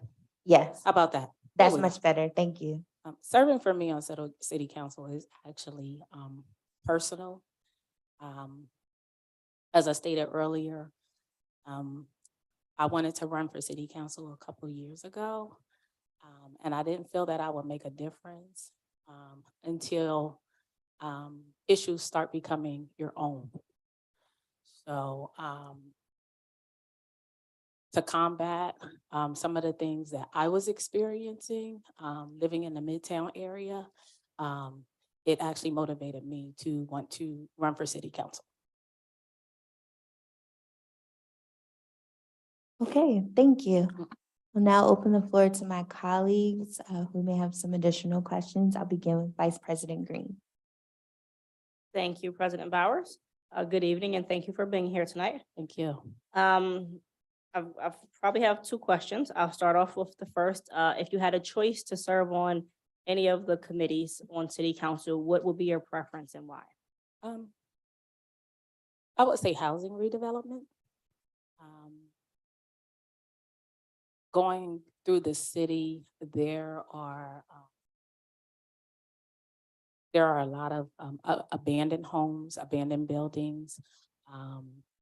I believe that brings down the property value of some of our other homes. Not only does it bring down the property value, I feel that is where some of the budget should go towards. That's pretty much it. All right, thank you.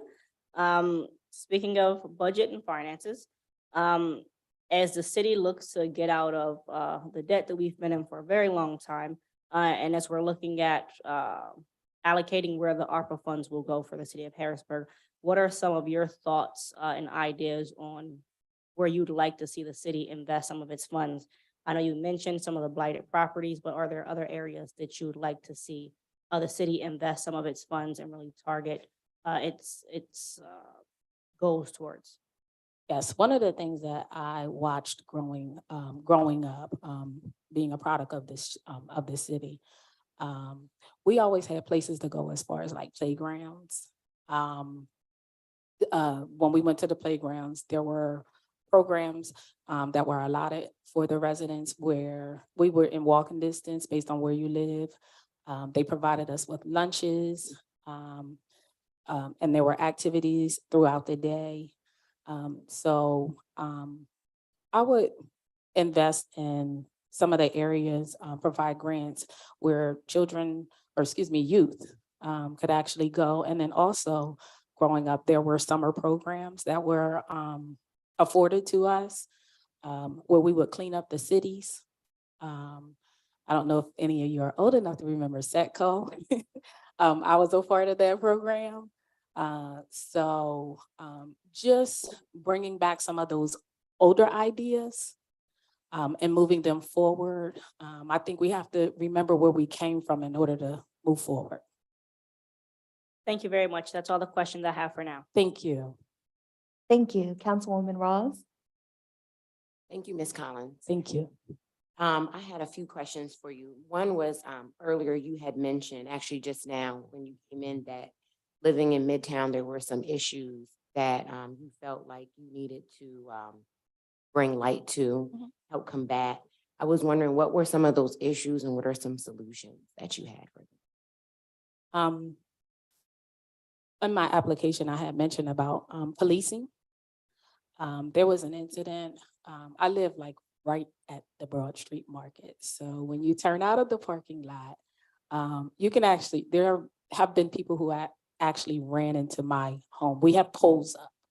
So to prevent from running into my home, they run into the poles.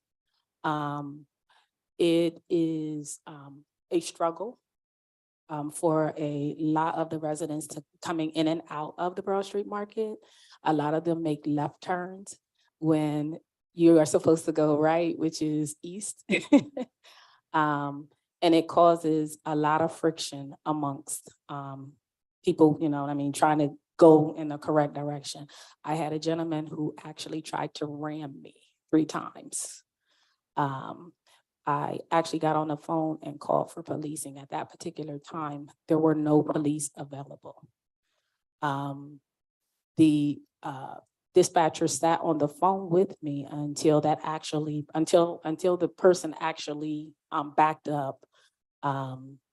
And I was basically safe, but I couldn't move backwards because there were 2 other vehicles that were behind me. So I feel as though adding more police, I see that we did have 11 new officers. So hopefully, if something ever happens again, we would have now enough police officers that will be on site to assist in situations like that. Because I know a lot of times, we think that things won't escalate. And in that situation, I feel that it could have escalated. So definitely it will go towards police. Thank you. And my other question was, I know you had mentioned you are born and raised in Harrisburg.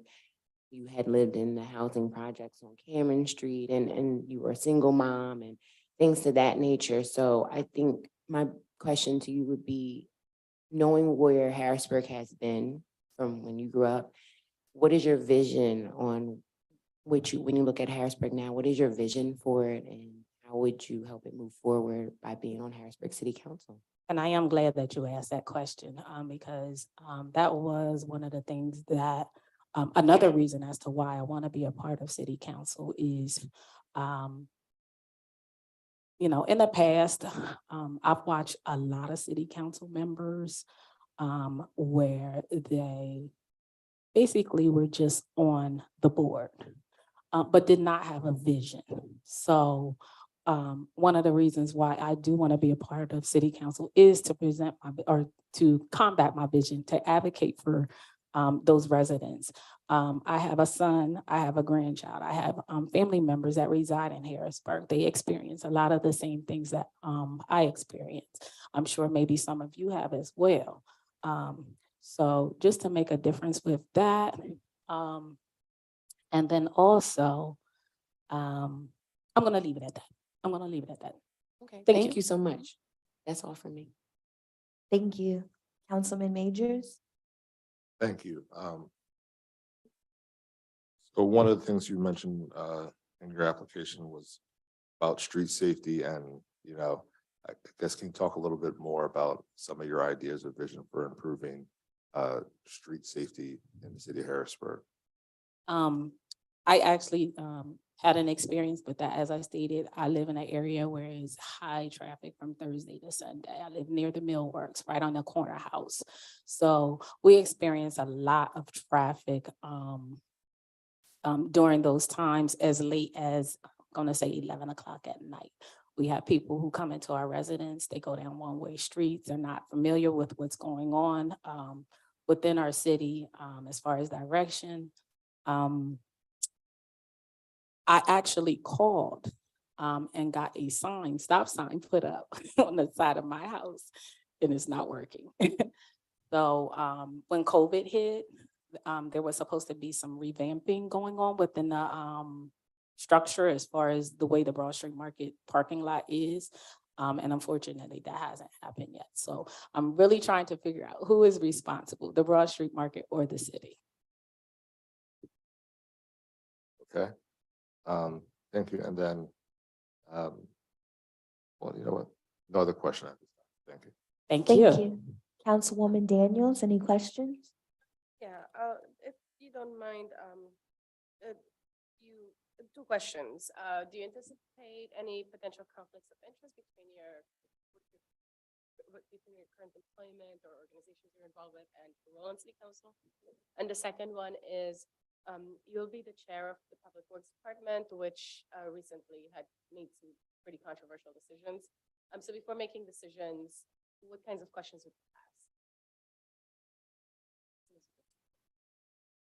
Can you repeat the first question? Can we do one at a time? I'm a little nervous over here now. Yeah, if you could articulate any potential conflicts of interest between any of your roles outside of City Council and None whatsoever. I actually come from a pretty diverse company where they encourage a lot of the things that I'm actually doing now. I was able to actually take off today to prepare for a situation as such, where they have, they offer us like hours to go out and do community involvement things. So no, none whatsoever. And then part two. The second one is, you'll be the chair of the Public Works Department, which was recently involved in some very controversial decisions regarding the homeless encampment under the Mulberry Bridge. Yes. So before making decisions like that, what kinds of questions would you ask? Probably the number one question will be, where would our residents go? What resources have we provided to them in order to either A, move them out of that area, or B, provide them with a residency? You know, I have a lot of people who, well, I can't say a lot, I shouldn't say a lot, but I do have people that I do know that have been a part of that. And that is one of the things that I do when I run into them, is try to provide them with some type of resource in order to move them from out of their situation and to just make their overall lives better. Thank you. Thank you. Councilman Rodriguez? Thank you, Madam President. Definitely thank you for joining us this evening. Yes, Your thank you. willingness to serve.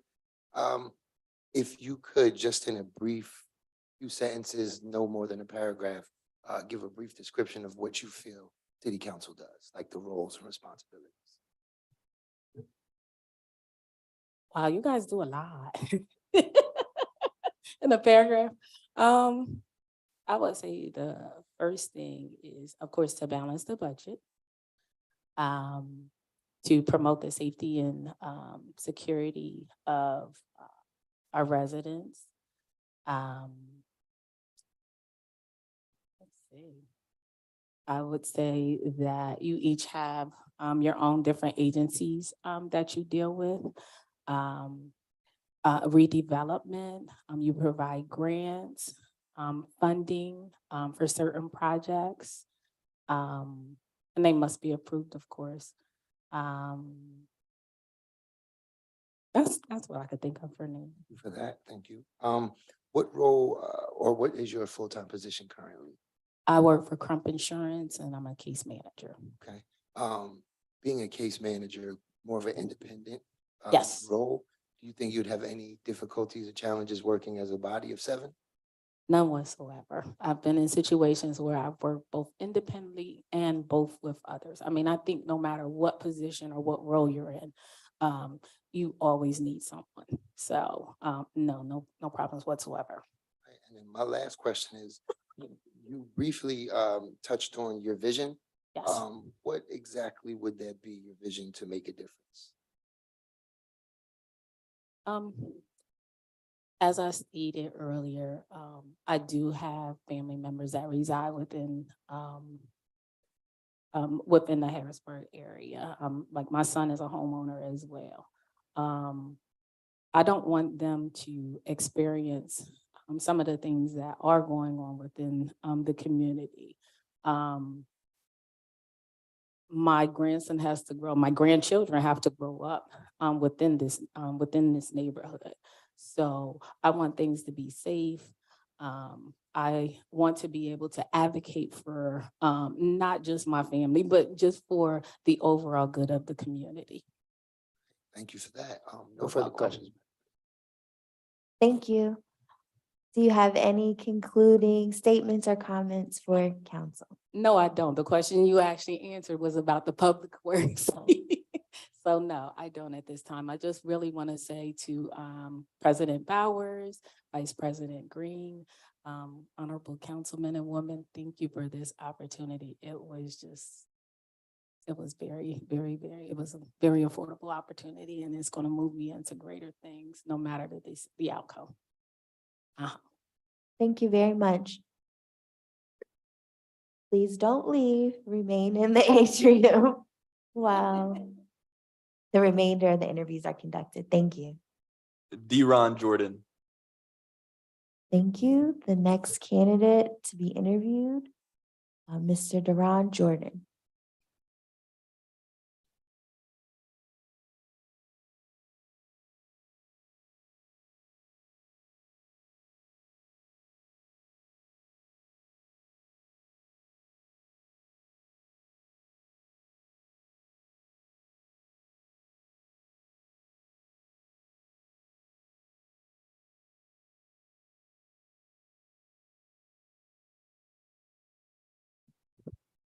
Okay, good evening, Mr. Jordan. We've moved to the interview portion of our time tonight.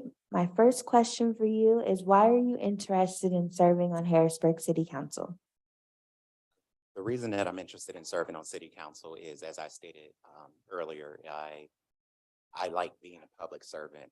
When I worked at Capital Area Transit, I really took to heart the fact that the decisions that I was making were affecting people's everyday lives, helping people get to work, to medical appointments, to hang out with friends.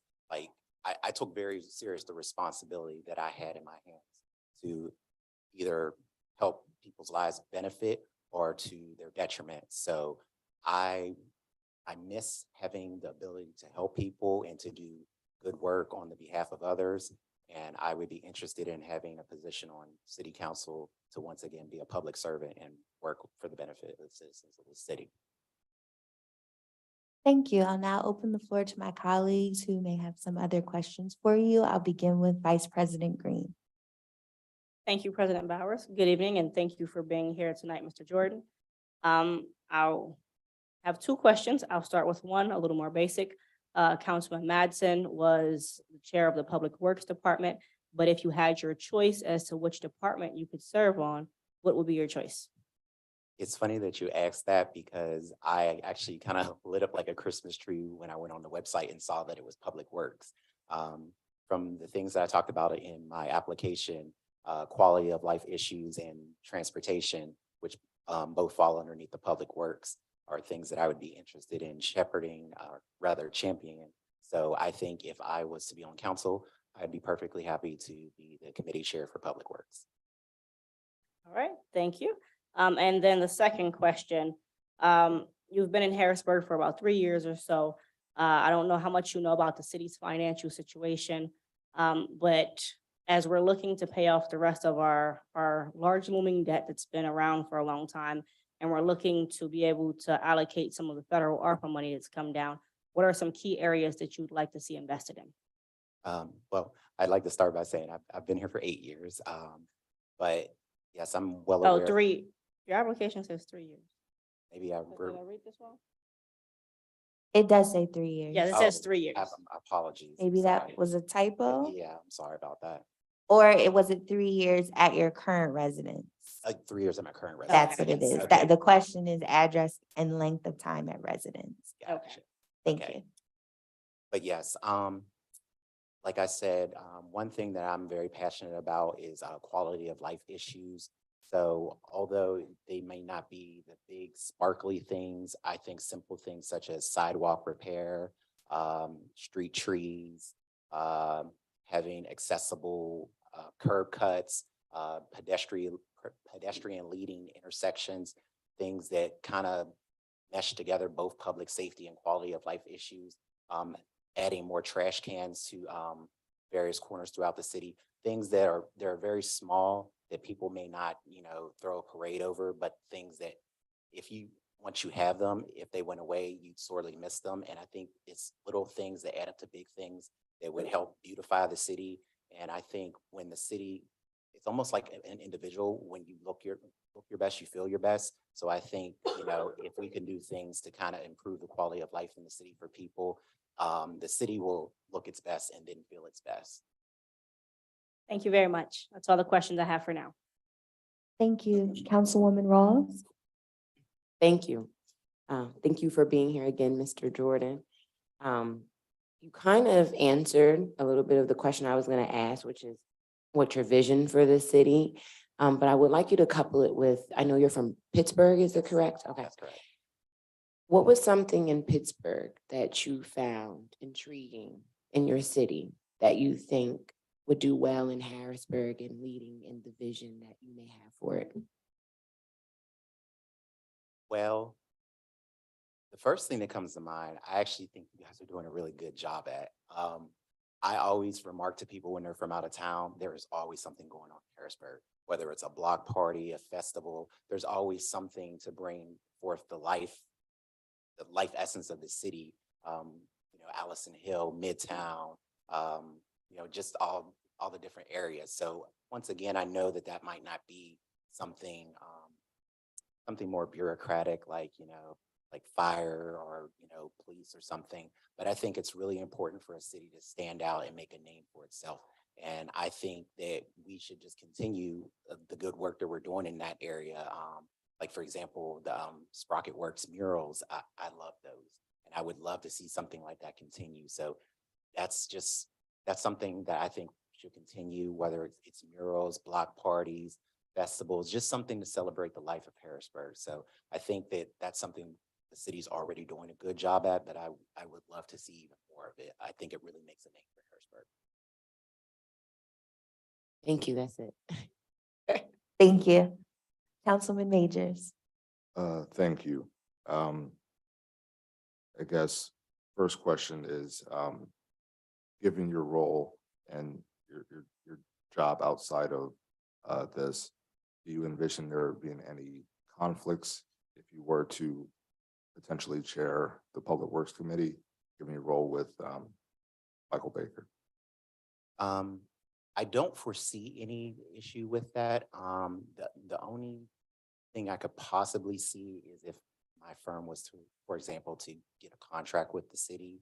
But beyond that, in day-to-day instances, I don't foresee that, especially for myself, because a lot of those contracts are more engineer based, and I'm actually in planning. My official title is Public Transit Project Manager. So essentially what I do for a living is I do anything that's public transit related or adjacent to that.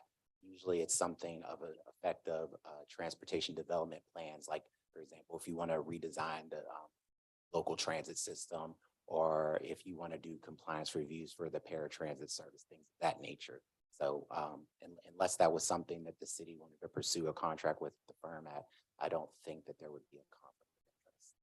Okay, thank you. And I guess the other thought is, given a lot of the conversation that we've had around Harrisburg is trying to look at ways to improve pedestrian traffic, foot traffic throughout the city. Do you have any thoughts or ideas on, ways that we could work to improve pedestrian access in the city of Harrisburg? Yes. For starters, I don't know how feasible it is right now with our current financial situation, but at least somewhere down the line, I think that there should be funds put aside specifically for the paving, creation of new sidewalks, maintenance of the existing sidewalks, and repair of them as well. I think it's an equity and accessibility issue when people are not able to get from point A to point B on foot, especially people on mobility devices.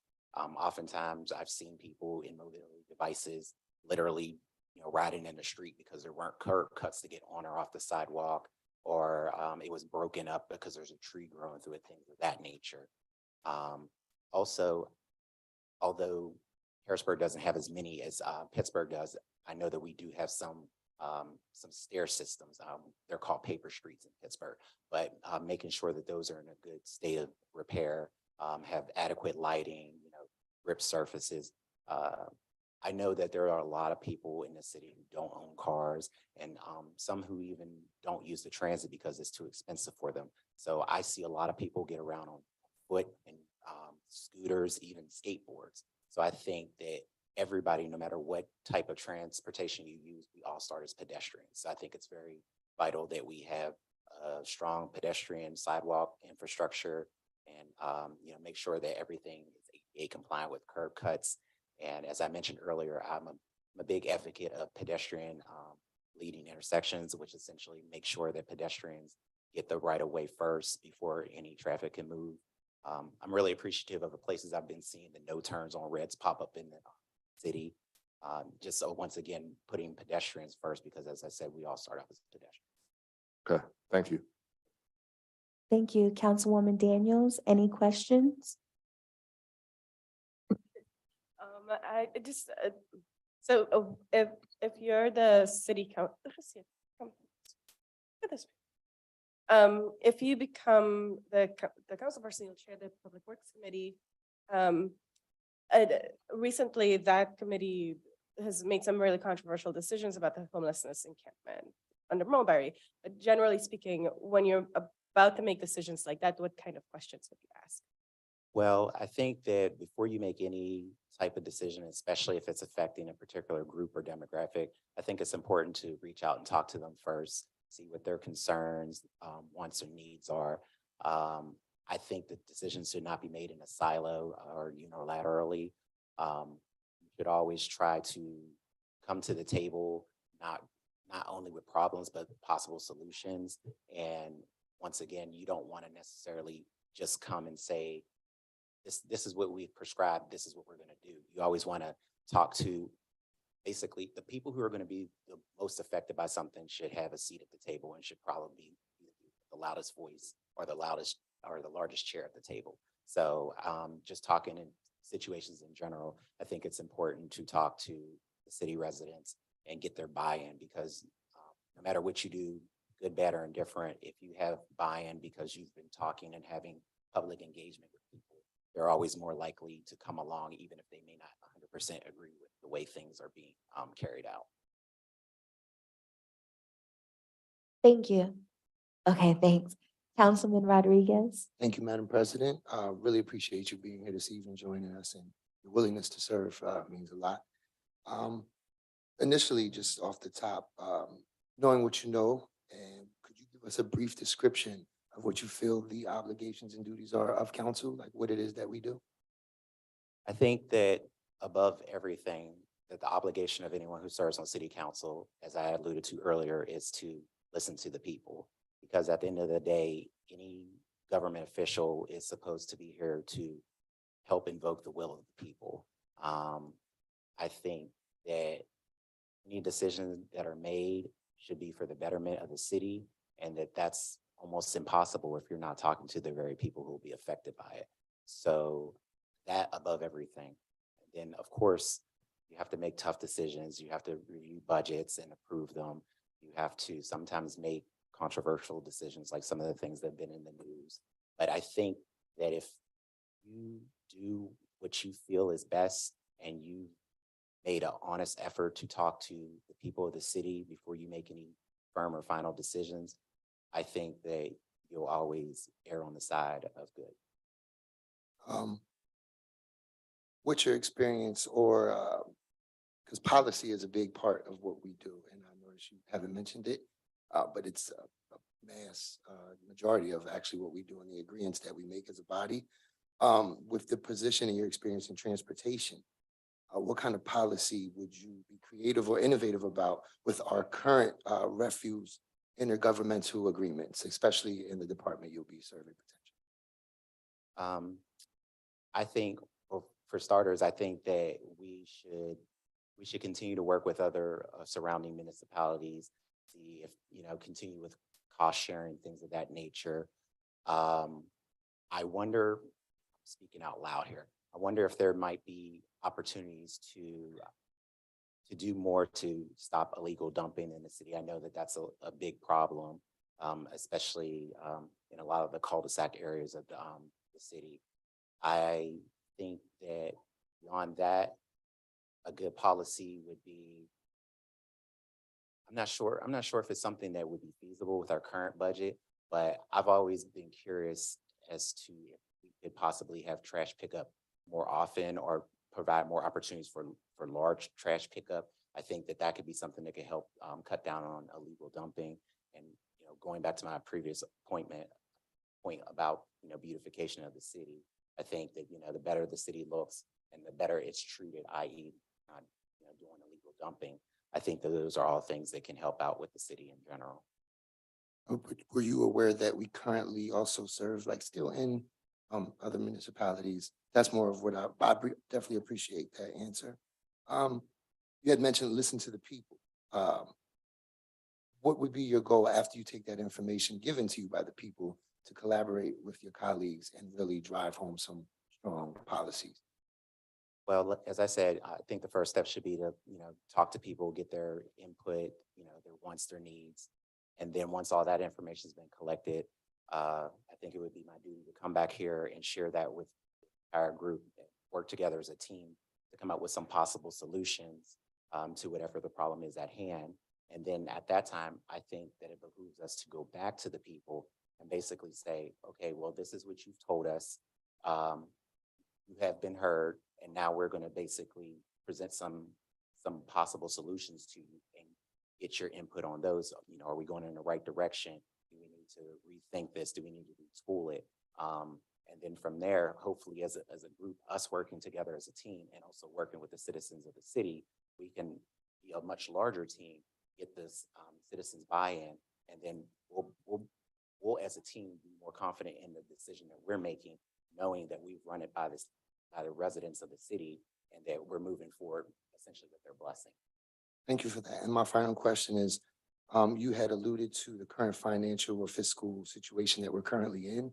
Could you kind of describe, once again, just like the other question, just real briefly, a few sentences, if nothing more than a paragraph, of the current budgetary position that we are in? And you mentioned it a couple of times. I just want to.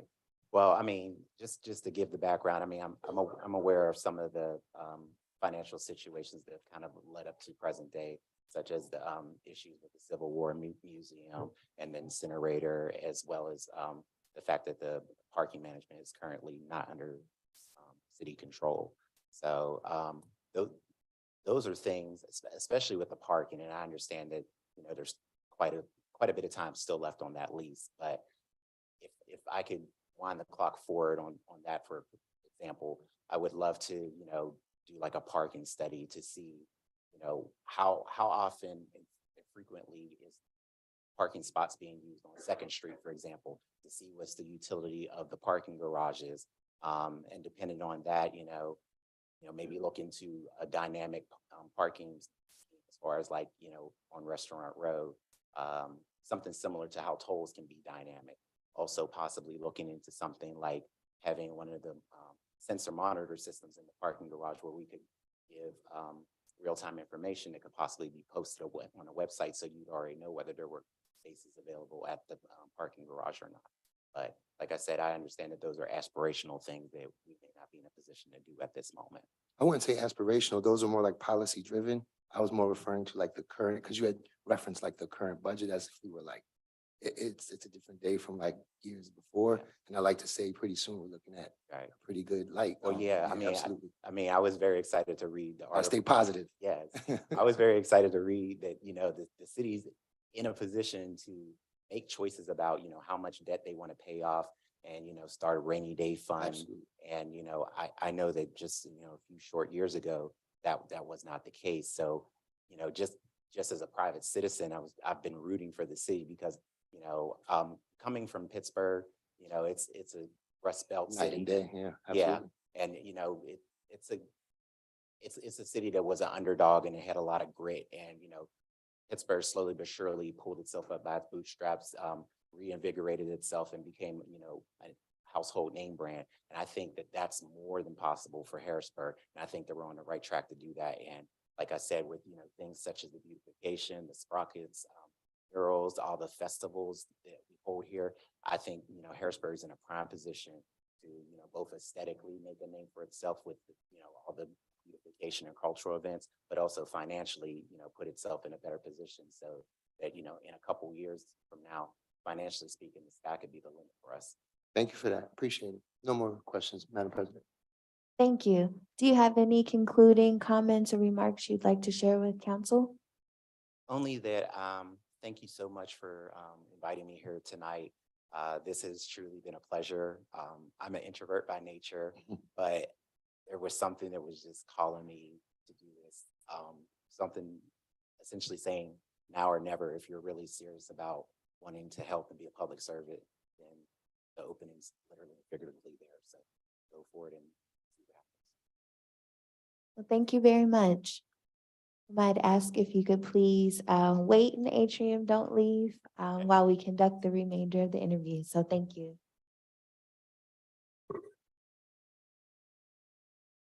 James Bear Murray. Mr. James Bear Murray will be our next candidate to participate in the interview.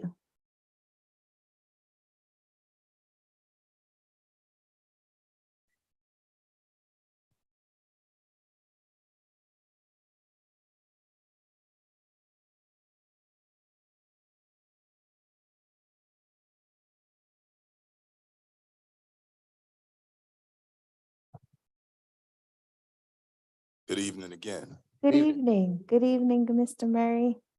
Yes, yes. We've now moved to the interview portion of our evening.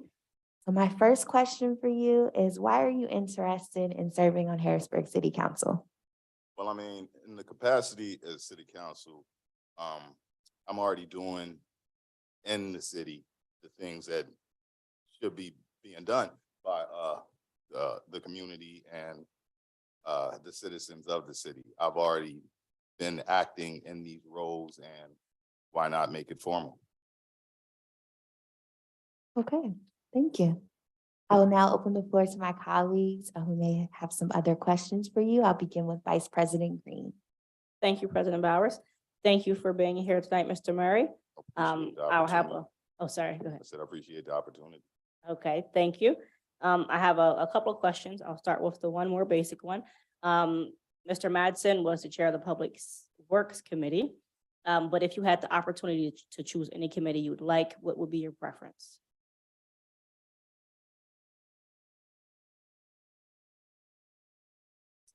You know, I don't honestly, it wouldn't really matter to me because all of these committees are part of what is fixing my city. So I'm a person who finds the spot where I can fit in and do the best that I can do to help out in these situations. So if I need to be in the Public Works Committee, I can do that. If I need to be in the Parks and Recs Committee, wherever I'm needed is where I'm gonna be. Thank you.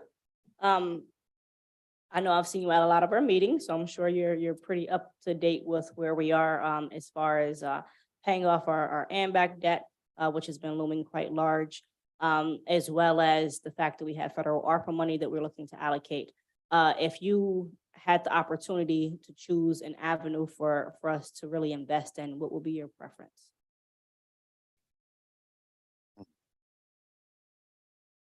I would really need to sit back and look at the monies and, 'cause, I mean, that's really what I deal with is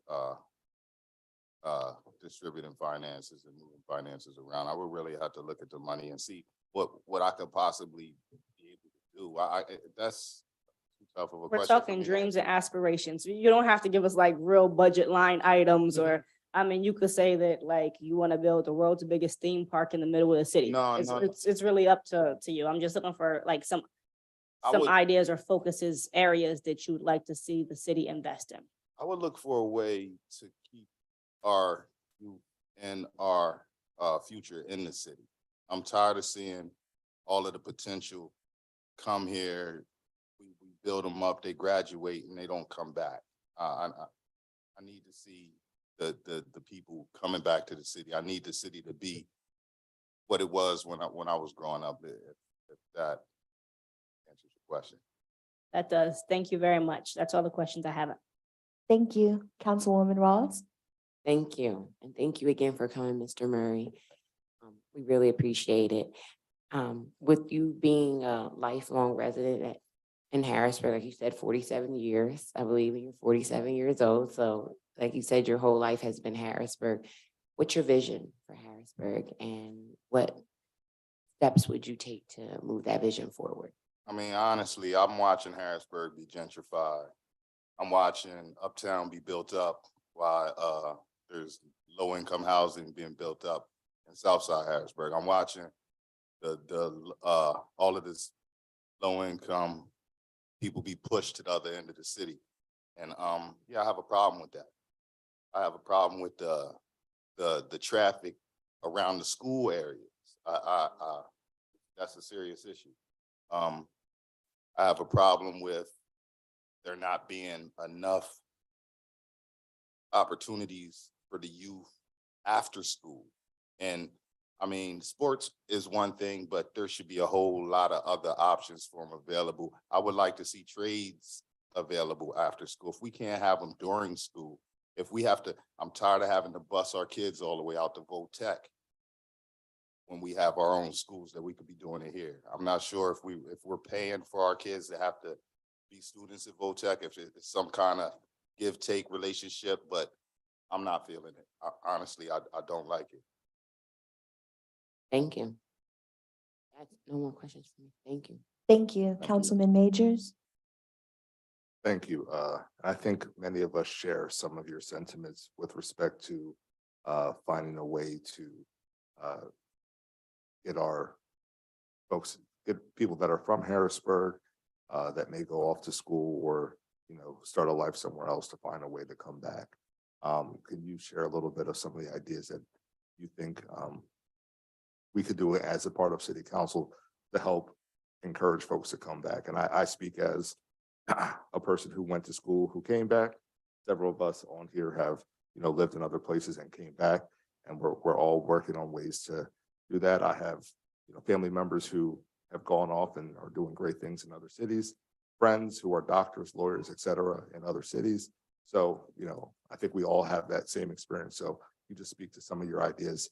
Do you think that we as city council could do to bring people back to the city of Harrisburg? I mean, based on time, I don't want to run everybody all late in the evening. I mean, after I get this W, we could talk about that and get further the conversation, but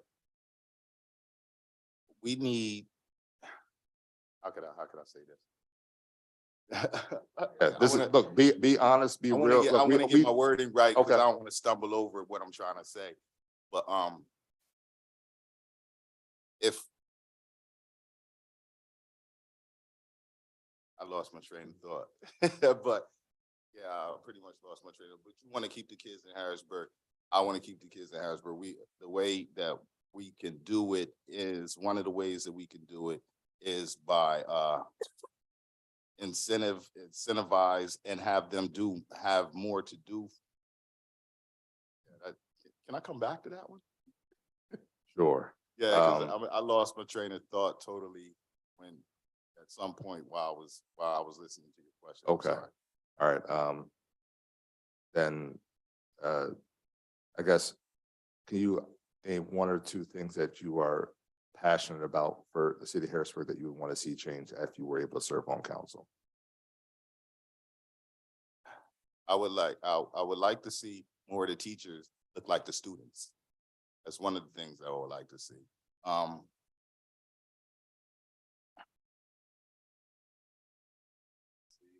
messed up on my last question now. That's domino fine. That's effect. fine. But things.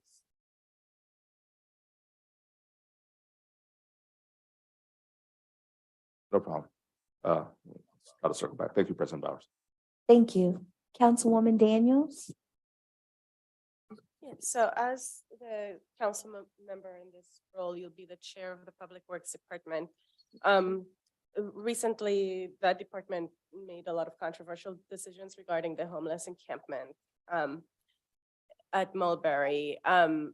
If you're, as chair of the Public Works Department, what kinds of questions would you ask before you make decisions regarding things like a homeless encampment, for example? Okay. Being a member of AFSCME, and we started an organization called Juan's Wings. Juan Carter was a member of AFSCME and a member of a bunch of different organizations, and he was responsible. One of the things that he did was he took care of anybody in need throughout the city. One of his places that he stopped at was the homeless encampment under the Mulberry Street Bridge. Juan has since passed away in 2020. So I became the president in 2019 of AFSCME. He was my staff rep, also my neighbor. But we decided to take over the responsibility of doing that. I've been in contact with the people Mulberry Street this entire time from before the Matt Maisel came on the news and did his conversation. We go down there every 2 weeks and feed them. We cook, and you know what I mean? Like I said, I don't like honestly talking about that type of stuff, but it kind of upset me the way it was pushed on the news, because the people who live down there aren't the people who are causing the problems. The people who live down there aren't the people who are bringing all of the trash down there. It's not them. They're homeless. It's the Good Samaritans that feel as though they don't want to throw their clothes away, or they don't want to throw away something, so they take it down there and just drop it off. It's not the homeless or it's not their property, it's not their stuff that's being dropped off there. They're not the reason for the infestation and all of the garbage. We drop off bags to them, we drop off trash to them, trash bags to them for them to put their trash in. When we go down there to serve them food, one of the gentlemen will get in contact to the rest of the people who are there that are consistent residents, and they'll clean the area. So it wasn't them, and it's being blamed on them, and it kind of does bother me. But yeah, that's one of the things I'm passionate about. I'm passionate about anybody who is being done wrong. That's how I ended up as president of AFSCME. I said that this city council wasn't on my radar, neither was president of AFSCME. It was something that somebody came and nominated me for and felt as though I would do a decent job doing. And it was the same thing for this. I was approached and they told me that they believed that I would bring something to the city council that would be a benefit. And I think for you in particular, because you are AFSCME, AFSCME is one of the collective units that we bargain with. So there will be a time where there will be a contract that comes up that city council has to approve or not approve. Do you have thoughts on how you would approach entering those negotiations, given that you are an AFSCME? Yes, I'm about the people. What my people want, that's what my people get. I don't expect you to do like a reference check on me or anything like that, but yeah, if we're in negotiations, I'm gonna look at the contract, we're gonna look at what the people want, and that's what we're gonna go with. Thank you, Councilman Rodriguez. Thank you, Madam President. Bear, thank you for your willingness to serve. And it is a point I wanted to make. You had made a really, really great point. And it's a conversation that I've had not only with the administration, but with some of my colleagues on council. It is not really the homeless or the unhoused population's fault. You have a lot of irresponsible entities coming down there dumping. And they may feel they're doing the right thing just to take a photo. And it's just not. You have to be planned. You have to be strategic. You have to do outreach, make sure it's done correctly, because we are talking about humans' lives. So what you and President Spriggs have been doing, I've definitely noticed. It's been on my radar, and I really appreciate it. You guys have been doing some great work, and I just hope you guys continue it. But if you could, just in a brief few sentences, no more than a paragraph, give your description of what you feel we do here on council. What do I feel that you do on council? I feel that you're the representatives in between the public and the political aspect. I'm not a political person. I'm independent, never been, never had any political aspirations whatsoever. But yeah, I feel as though that if I need to talk to somebody down there in the Capitol, I would come talk to y'all first. And yeah, and I think that we're the ones who vet the next level of politician. I think they need to come past us before they get to the next level in their career. So, if I'm incorrect, please educate me on that. Oh, no, yeah, right or wrong answer. That's definitely the way I see it. I see it as we're the go-between for the public. If the public needs something done, they come talk to us. We go talk to the lawmakers and et cetera, and we try to make this thing happen. But me personally, I'm gonna make it happen regardless. Thank you for that. And then with your current role as the president of your area with PennDOT, will you still have the time and just the ability to still serve here on council? Yes. Okay. Thank you for that. I have no further questions, Madam President. Thank you. It's been brought to my attention, I think channel 20 went off for somebody viewing or those viewing. So Emily, if you could please correct that. I just want to know if you have any concluding comments or remarks for council. I'm extremely nervous. Of course, this isn't what I do, come in front of people and talk. Like I said, I'm more of a, hey, let's get this done type of person. There's a whole lot that I'm missing that I know that I should be telling y'all about myself. I'm pretty sure that when I get outside or something, I'll be like, yo, I miss telling y'all about this. And I hope I had the opportunity to come back, sit in a chair and prove myself and prove that I'm worth y'all's time. For my city, of course. Thank you very much. Please don't leave. Please remain in the atrium until the interviews have concluded. Thank you. Pamela Parson. Miss Pamela Parson is our next candidate that will be interviewed.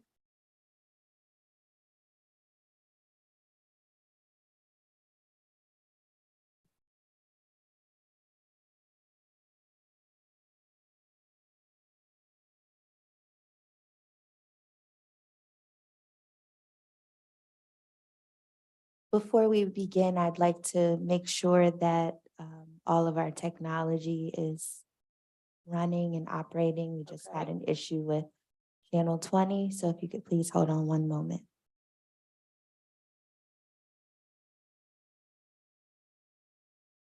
I know, I saw her when she walked out. That's why I'm waiting for her to come back to confirm that it's back on.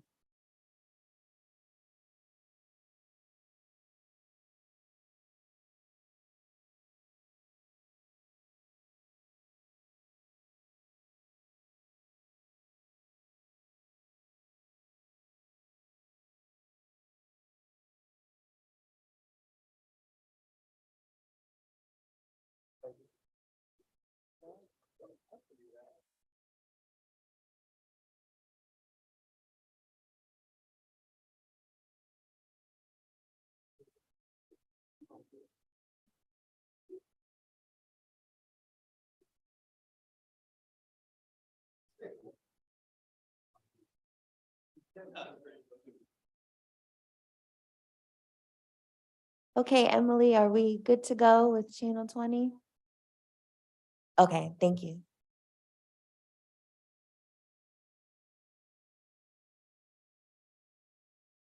I'd like to take a 5-minute recess until our technology issues have been resolved. Thank you.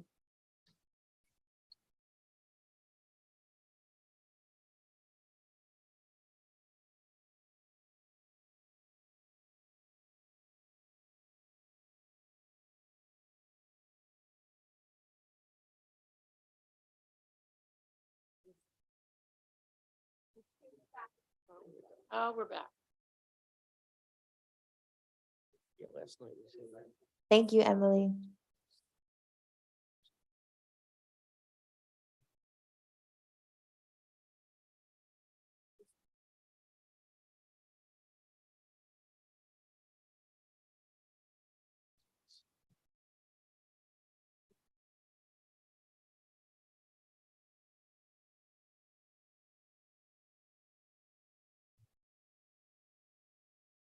Yes.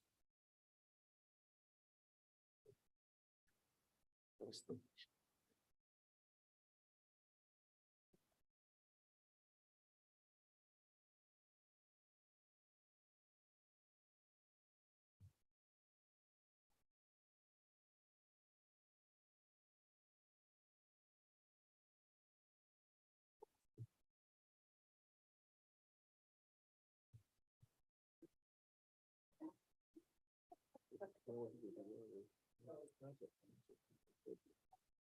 Oh, yeah, that's right. Oh, that's, yeah.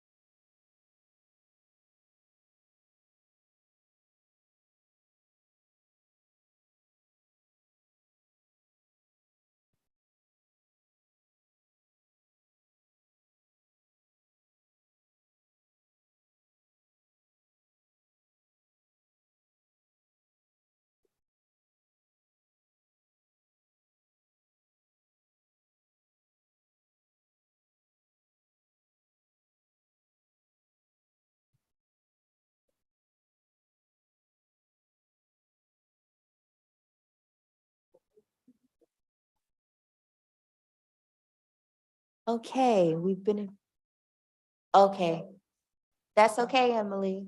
So we had it, but we lost it. So if everybody could please be patient. Thank you.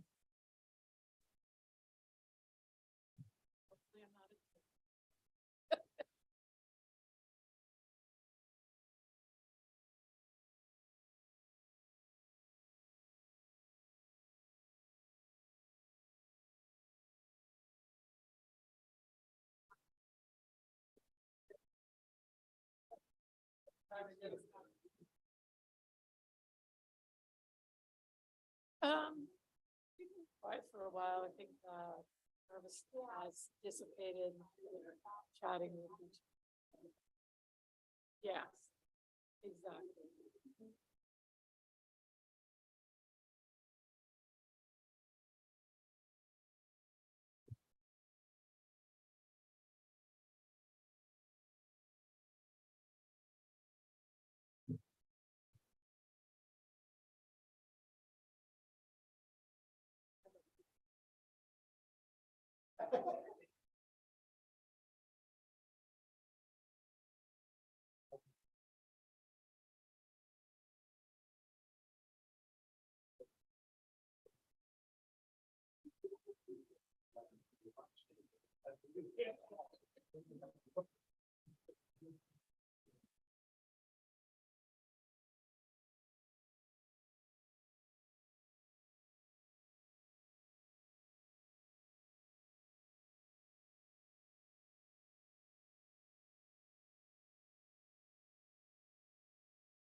Good, I'm hoping to. By the end of. Yes, he said.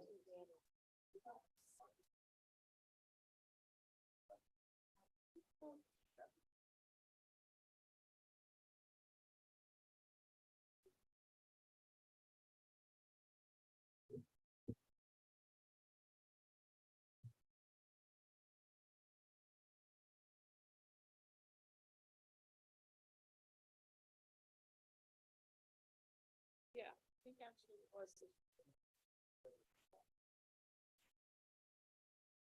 Yeah, I don't know why, I don't know why, why, yeah, I know, and I remember this.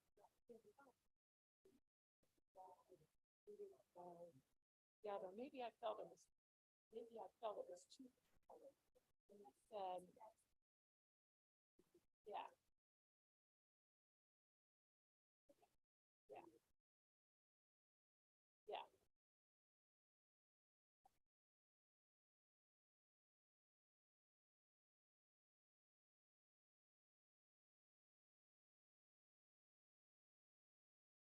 Yeah, that's what he said, yes.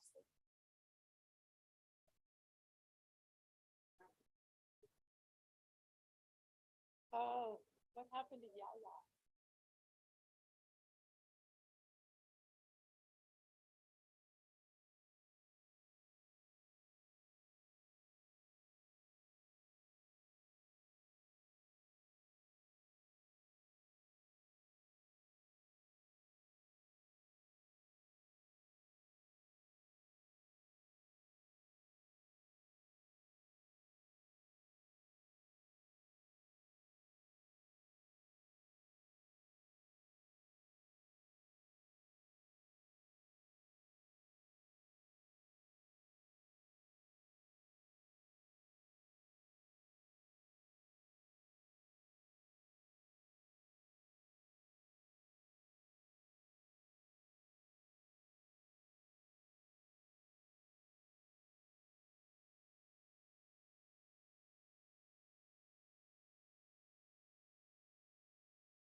that were viewing on Channel 20 are able to access the meeting either on YouTube or Facebook to continue viewing. Good evening, Ms. Parson. Thank you. We've now come to the interview portion of our evening. My first question for you is, why are you interested in serving on Harrisburg City Council? Serving on city council was not on my bucket list, if I have to be honest. But after Dave Mattson was elected to the State House, there were people who called me, texted me, emailed me from the community, people that I've worked alongside for decades, who said, we would like you to put in your application for city council. And being someone who believes in the beloved community and being held accountable and holding other people accountable, when the community asks you to do it, you do it. Thank you. I'll now open the floor to my colleagues who may have some additional questions for you. I'll begin with Vice President Green. Thank you, President Bowers. Good evening, Ms. Parson, and thank you for being here tonight. I have a couple of questions. I'll start with the first, which is Councilman Madsen was the chair of the Public Works Committee. If you had a choice to be chair of any committee, which would be your choice and why? Good question. I would probably start with Public Works. It is vital to the city. It is a place in which we provide essential services to our residents. And it's a place where sometimes I see that things are not always applied equally for whatever reason, but sometimes things get picked up, sometimes they don't. Things are way better, but. Thank you very much. My next question is, the city is looking to pay off the rest of its AMBAC debt soon, and as we're looking to allocate the federal ARPA money, what are some of the areas that you'd like to see the city focus its funds? I think for me, the most important thing would be truly affordable housing. We've relied as a city on the market to provide affordable housing, and the market isn't going to do that for us. We have people who come in here with developments that are funded by private money, and that leaves council very little wiggle room. I mean, we can certainly ask them to do things, but we can't really push them to do things.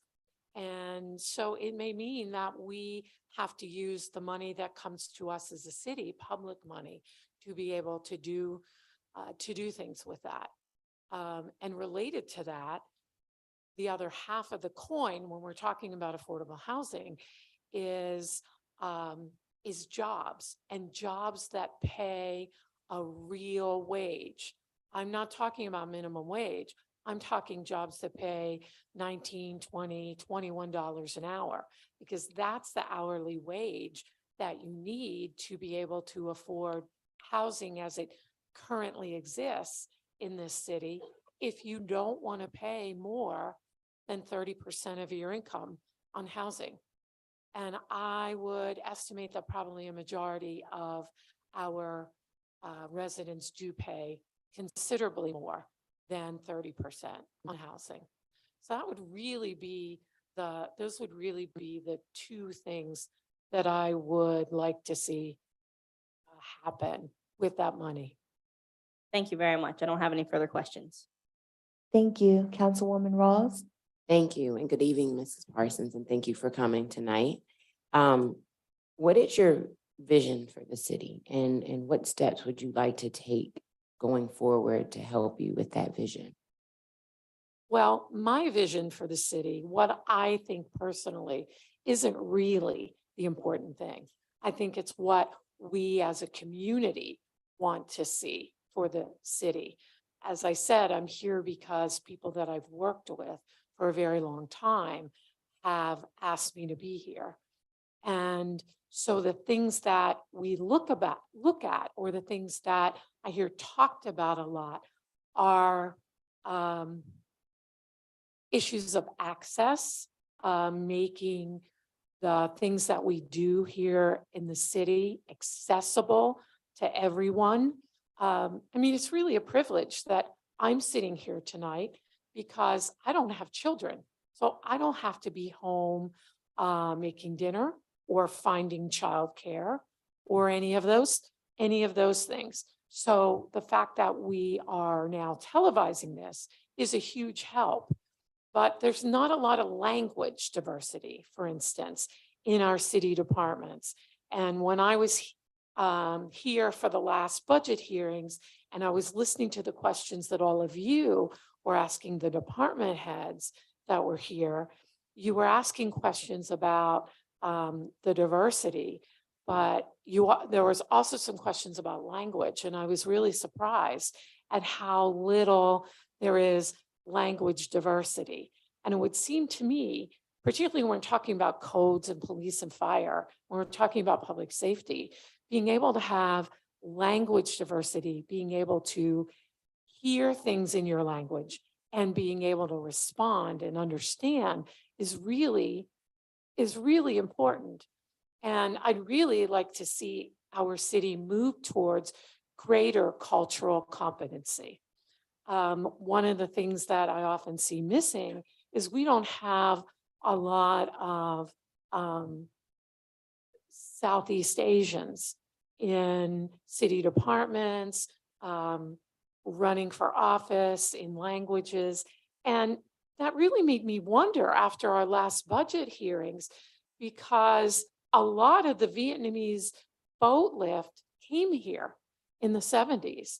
And so we've had like 50 years on now with a lot of Asian influx into this community. And that's not really reflected in our city. So that's really something that I would like to have us move towards. I'm really glad that we have the translation for those who are hearing impaired. That's really important. But even some of the places and programs that we do are not yet fully accessible to people with different who are differently abled. And that's really important too. And so I think when we look at our budget, and I specifically look at the things that we say that are important, and then the things that we spend our money on, and they not necessarily jive. I mean, we are still extremely heavy on policing, and not in places like Parks and Rec, housing. I would like to see a city that is truly equitable, a city in which everyone is at the table, no matter what language you speak, no matter if you are not able to speak or not able to hear, or you're very, very poor, or you don't have a home. All of those folks should be part of our city. And as I've said frequently, I think that our greatest wealth here is the people that live here.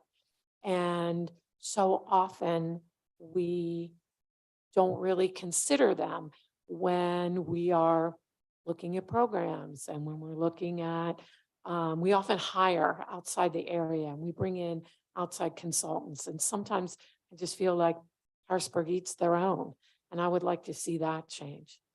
Thank you so much. Thank you. Councilman Majors?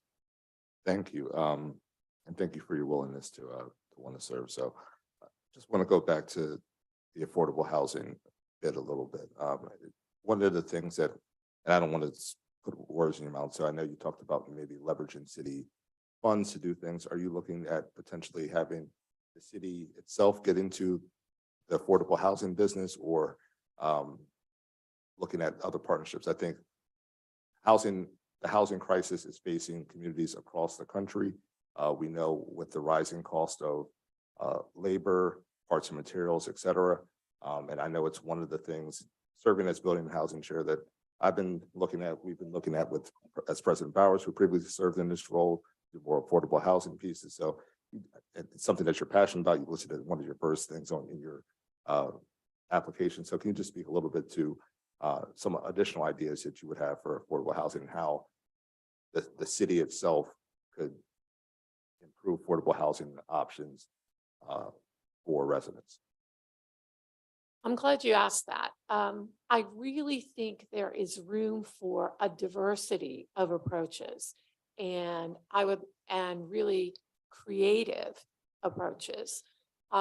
We've certainly done some of those things as a city over the years, like allowing someone to convert a garage to an apartment, and some of those things that we addressed during zoning with some zoning issues. But I think there's a lot of property that often sits empty for a long time and nothing happens to it until the market is right.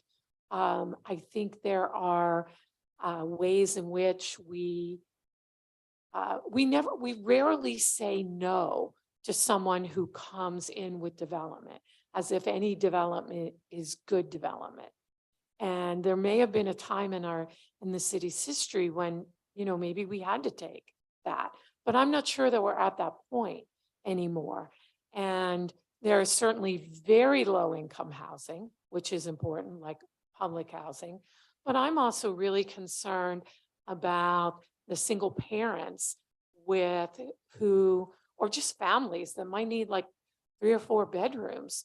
And where do you find that for $700 or $800 a month?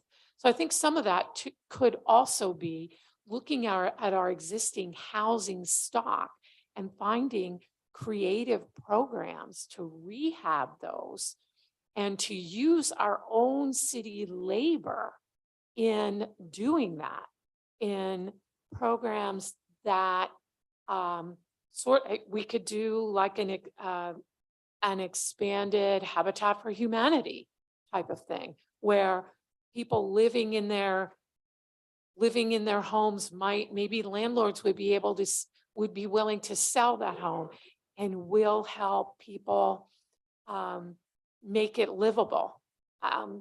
Some of the things that concern me that aren't really about building housing itself are just things like, I recently encountered a woman who had to quickly find a place to live because the house was in really bad shape.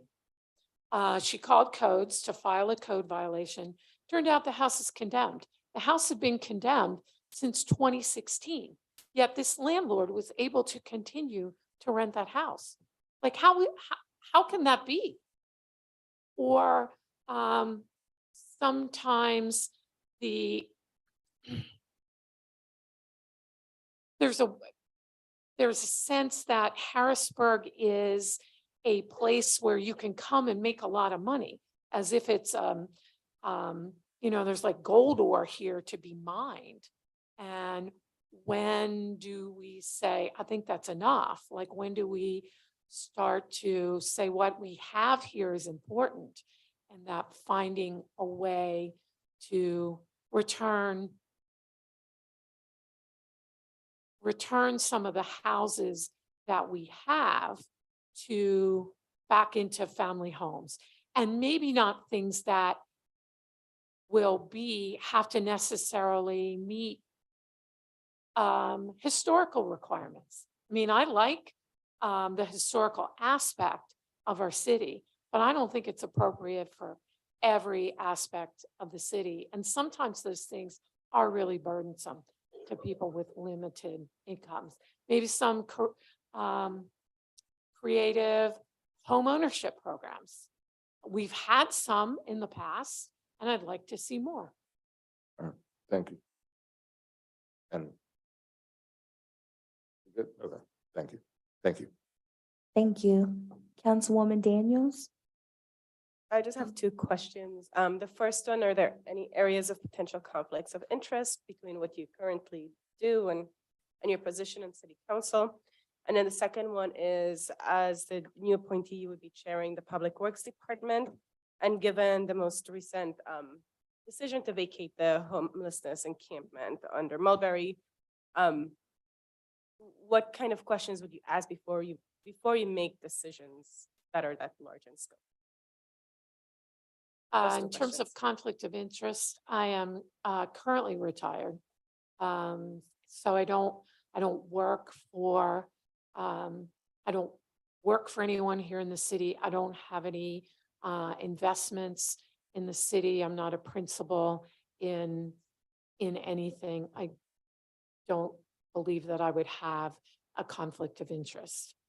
In terms of making big decisions, I would really like to have everyone at the table. Whether that is just the current thing that we went through with the Mulberry Street Bridge or anything else that comes up. And the decisions that I would make, that I would want to see a department make should include everyone who is affected, not just the people who are elected officials or the people who are paid staff. Because sometimes the decisions that are made, well, an example that I can use is in my old job where I did activities in a nursing home. A lot of times we had people who wanted to make like a contribution to the nursing home, and they would do something like 1 year during the pandemic, they bought us tablets, like 40 tablets for us to use with our nursing home residents. It sounds like a great idea, except that a lot of people were in bed and these tablets didn't sit upright. I mean, they only sat upright, like they couldn't be held up above them in order to be able to have like a chat with their family. So here we were with this huge expense of money, of things that weren't really useful because the donors and the powers that be didn't bother to talk to us about what we really needed for the residents. And sometimes I see those decisions made a lot in government, because after a while we think, okay, well, I got elected, so I know best, or my staff knows best. And a lot of times the staff may know best, but it's also important to talk to the people who are affected by the decisions we will make. Thank you. Councilman Rodriguez. Thank you, Madam President. Ms. Parsons, thank you for joining us this evening and your willingness to serve. Just a standard question I asked everyone. Given a few sentences, no more than a paragraph, what would be your description of what it is we specifically do on council? Council is the legislative body of the city. It is, you are responsible for the legislation, for not creating the budget, but for passing the budget. You are the folks who ask the questions about what mayors and administrations do. They are the executive, you are the legislative. And in that, I believe that residents look to you to ask the important questions. You may not always like the decisions that you make, but I think what people really need is somebody who asks the right questions. And sometimes those questions are uncomfortable, sometimes they're hard, sometimes they're questions that people don't want to answer, but they're still questions that need to be asked. Absolutely, thank you. And with the city being in the high 70% Black and brown population, you had alluded to public housing. What would be your direct experience with low-income, high-risk families in public housing settings? I worked with the, well, in a couple of ways. Back in the day, when there was really money put into housing, and the city had a human relations commission, I was a housing tester.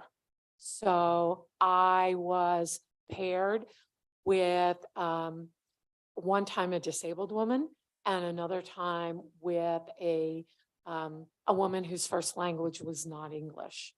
And we went to look at housing, particularly, mostly housing that was pretty, I would say mid-range to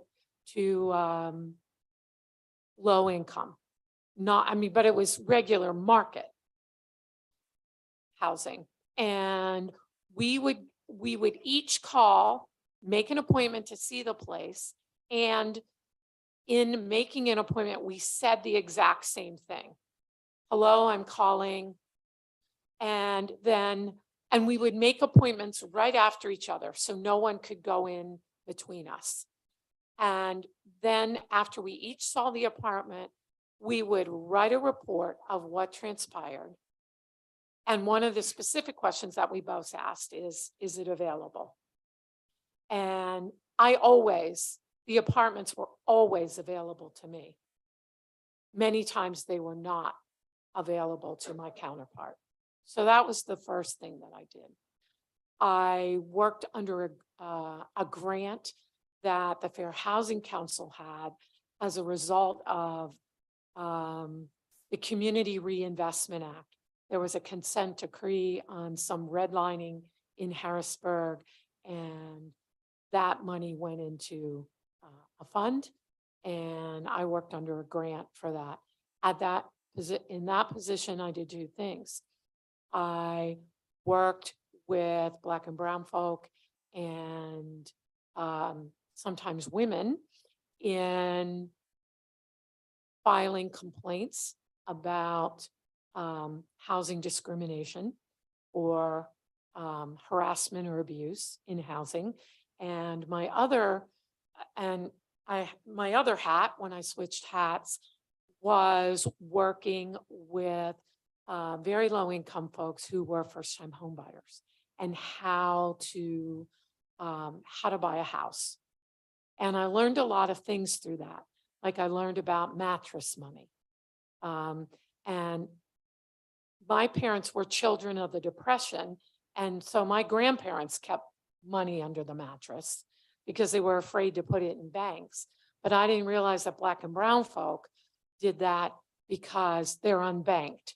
So that's one of the things that I learned about just accessing mortgage.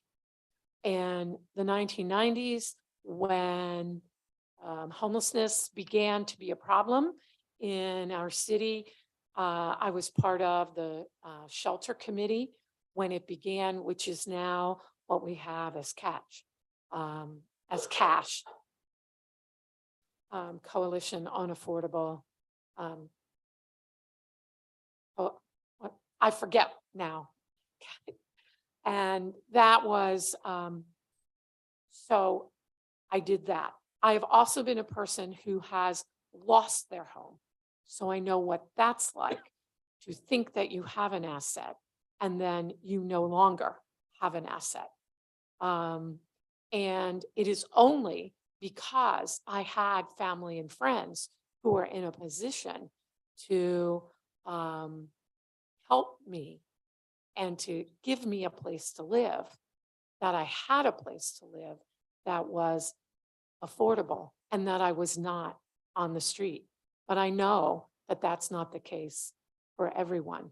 And going into my retirement, I mean, this is very personal here, and I'll be honest about this. I mean, going into my retirement, I lost my asset, my only asset, which was my house. And so I know what that is like. And my husband and I, always having worked for nonprofits and in human services, we don't have much in the way of retirement.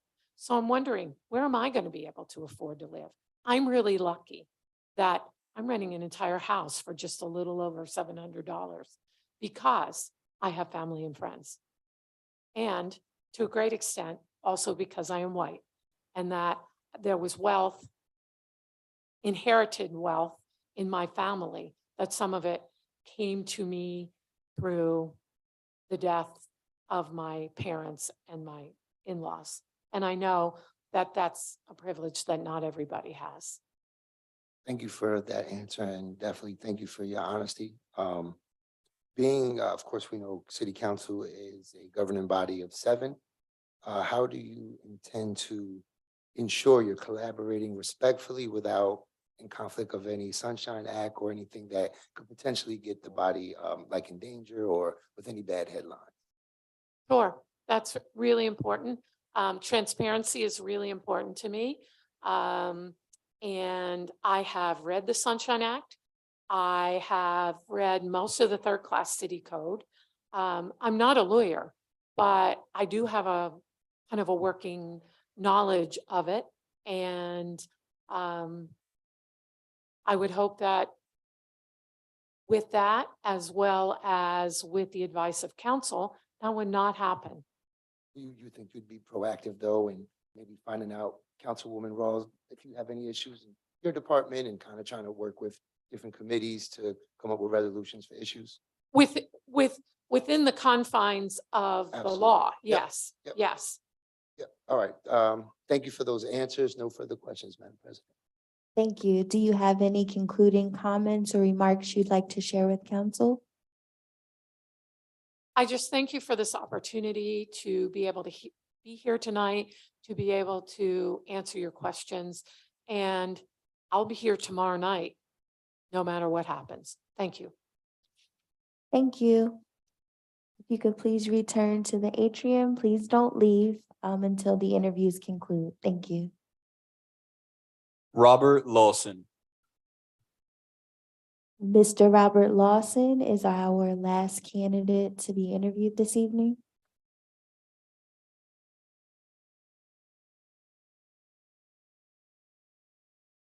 Previously, we did 3 rounds of voting, and if no one got it, they started voting. Huh? Just telling you, and that happened, like, we're ended up like 8 rounds. Where we're gonna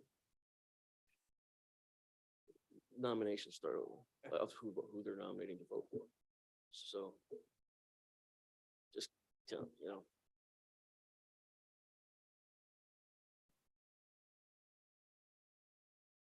Thank you. Good evening, Mr. Lawson. Thank you for your patience.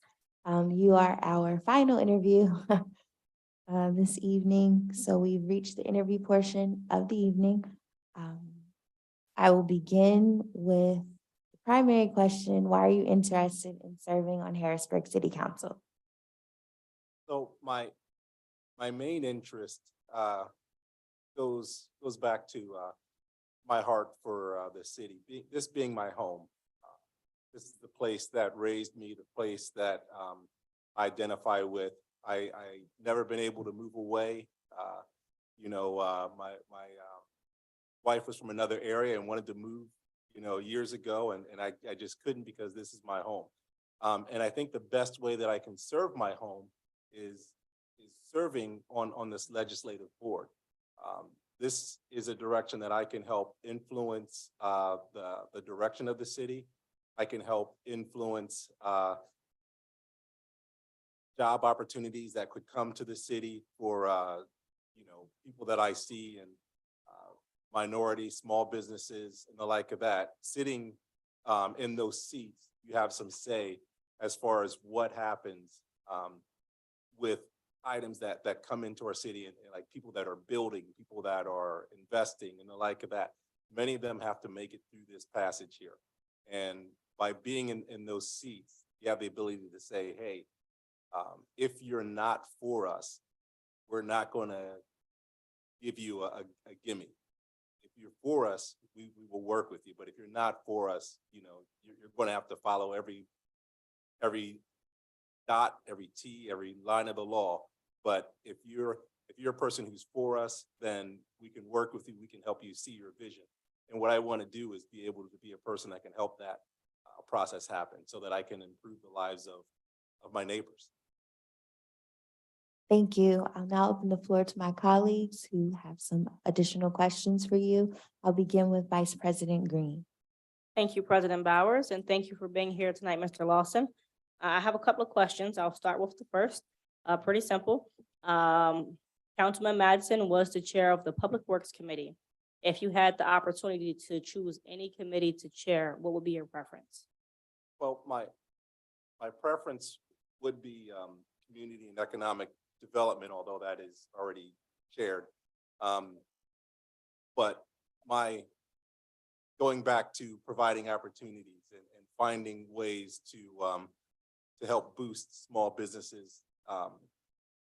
My heart is with making this a city that thrives and making this a city where people can come here and improve their life situations. And I guess in the words of James Carville, it's the economy stupid.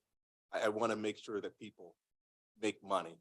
And that's why community and economic development would be my dream committee to chair. Thank you. And then my second question is the city looks to pay off the rest of its debt, as well as the fact that we have federal ARPA money that we're looking to allocate. If you had a choice, which direction would you like to see the city invest its funds? And I believe the mayor actually is going in this direction already, but I'd like to see us kind of double down on it. I'm looking to increase affordable housing in the area. And as we're increasing the affordable housing, that one can help us get away from some of our housing crisis issues. But I'd also like to tie in some of our local contractors as we're in that, people that would hire citizens and get them to work, so that we're also attacking an issue with an income inequality that we're seeing within the city as well.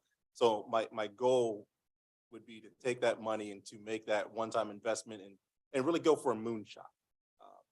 This is a one-time opportunity, and we may be able to severely decrease poverty in this city if we use that money correctly.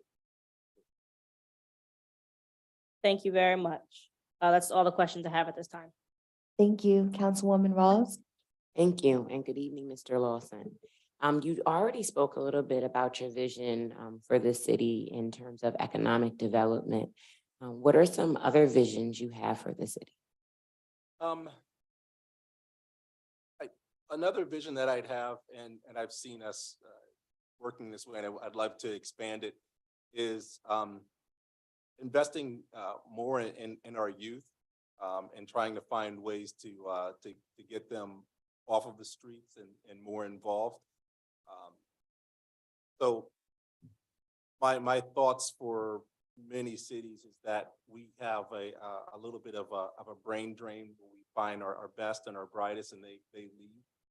One of the reasons they leave is because they think they find better opportunities elsewhere. I want to make sure that they see those opportunities right here within the city of Harrisburg, so that the best and the brightest are not leaving. And I also want to get to those who many of us may see hanging out on the corner that we may not realize are our best and brightest, and provide them with opportunities that they know that, hey, look, in my city, I can make it. So what I want to do is find ways to reach out to the youth, maybe having like some sort of like a youth liaison, someone whose job is specifically to create opportunities that would attract them to invest and stay in the city. Thank you. That's it for me. Thank you, Councilman Majors. Yes, and thank you for your willingness to serve. Yes, many of the questions I was going to ask were already proposed, but what I will say or question would be, I'll go back to the affordable housing piece. Can you speak to or any other ideas you have that we could do to focus on affordable housing in the city. I know it's a national issue that we're facing. So I know you talked about what the mayor's looking to do, but can you just talk a little bit more on what some ideas you may have that could be implemented as a member of council on how that would move forward. Right.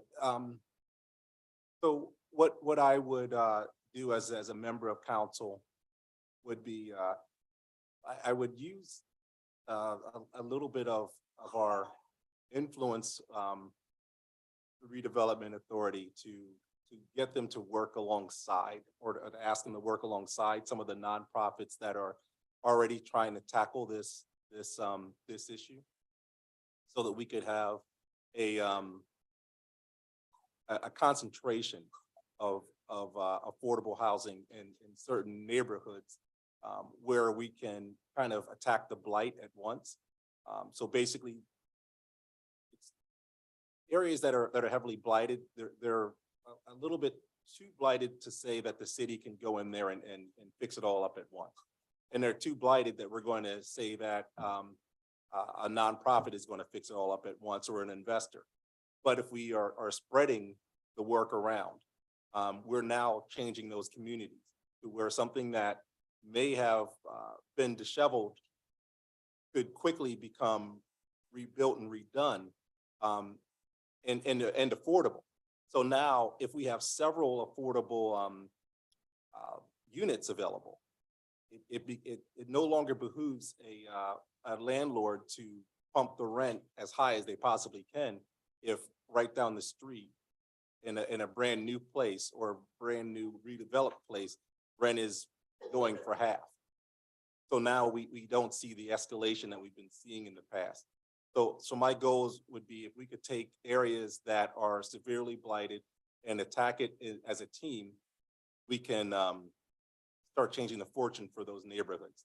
And by doing that, I think we can also start changing the fortune for the city, because we'll just have that concentrated force that's going to pull down the market. Okay. Two last questions for me. What is your definition of affordable when we're speaking on housing? My definition of affordable is going to be something that is truly, for lack of using the word as a definition of itself, but affordable for the people that would be moving into it. Meaning, I'm not looking at using necessarily HUD guidelines to say this is affordable. I want to say that if the neighborhood, if the average income is $15 an hour, we need something that someone who makes $15 an hour could actually afford, as opposed to saying, the median income says that you should be able to pay $1,500 a month for your 3-bedroom apartment. Well, that's not truly affordable for many of the people that are living in these areas. What's affordable is something that works out to being close to like a third of their actual paycheck, as opposed to just what you're seeing on a chart. Okay. We have additional question, but I know just given time, I'll defer to my other colleagues. Thank you. Thank you. Councilwoman Daniels, any questions? Yes, I just have 2 questions. The first one, do you anticipate any conflicts of interest between your role in city council and what you currently do for a living? And then the second one is, you will be chair of public works if you're appointed, if you receive the appointment. And we recently saw a very controversial decision regarding the homelessness encampment. How would you make decisions about situations like that if you're in that position? What kind of questions would you ask? Okay. I'm sorry. What kind of questions would I ask, or Yeah, what information? How would you go about making a decision about evicting or not evicting, or dealing with the homeless encampment? Being that I work with homeless on a weekly basis, so this is something that would be close to my heart, with making sure that we find solutions that work for everyone. And I know that's easy to say and not necessarily easy to do. What I would say in my seat there is people that typically don't have a voice I would look to be a voice for them. If we're at a point of evicting people, if it's for cause, then, and I understand that it may have to happen, but I want to make sure that we can make sure that it happens in a way that they're properly cared for. That's where I would be in that location. I wouldn't say, hey, it's a mess, we got to move them, let's just get it done. I would say, okay, we have to figure out how we can make this happen, because there was a lot of juggling that was done to make it so that it became something that's manageable. So I understand that that's not an easy task, but we do have to put the thought in. We have to put in the voice for them, because many times they're not going to be able to sit down in this chamber to say, hey, what about me? Thank you, Councilman Rodriguez. Thank you, Madam President. Rob, appreciate you being here, as well as pretty sure the rest of the council feels the same way. And same with everyone who's willing to serve in that capacity. It's not an easy thing, but really appreciate it and your persistence with it. If you could summarize just a few sentences, no more than a paragraph, what it is specifically that we do here on council, how could you articulate that to us? Right. So with council, you're the legislative body for the city. I look at you as a co-equal branch here with the mayor, that you are to help with advancing her agenda where you can, but also sometimes you may have to be a check on their agenda where you see that there's a conflict. So my belief that the city is, or the council is to be I guess you can kind of look at it as a marriage between yourselves and the mayor. You try to work together to make sure that things go. And when there's a time that, one of you are not going in the right direction, it's on you to say, hey, we got to come back and we got to get into the right direction. So that's at least my vision of being on the council, is to try to work together as we can. But when there's a difference, we gotta stand up. Awesome answer. Thank you for that. No further questions, Madam President. Thank you. Do you have any concluding comments or remarks that you'd like to share with council? Mostly just that, tonight was an honor. I've met most of you, and I met all of you, and every person has been instrumental in getting me to sit right back in this chair right here.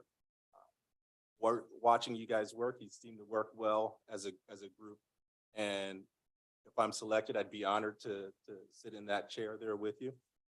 If I'm not selected, I'm sure that I will still be trying to work with you in the future as things are going on. So I do appreciate this opportunity. Thanks for thinking of it. Thank you very much.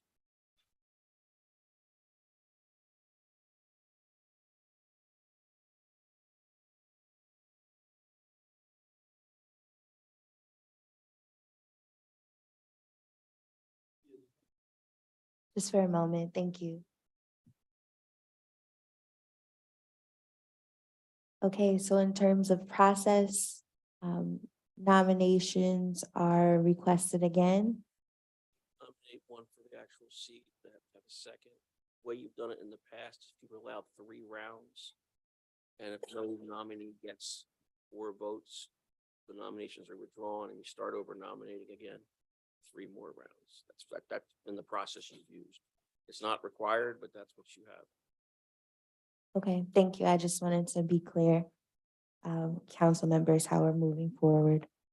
Does anyone have any questions for Solicitor Grover before we bring the candidates back in? Okay, Mr. Humphrey, could you please ask the candidates to join us again?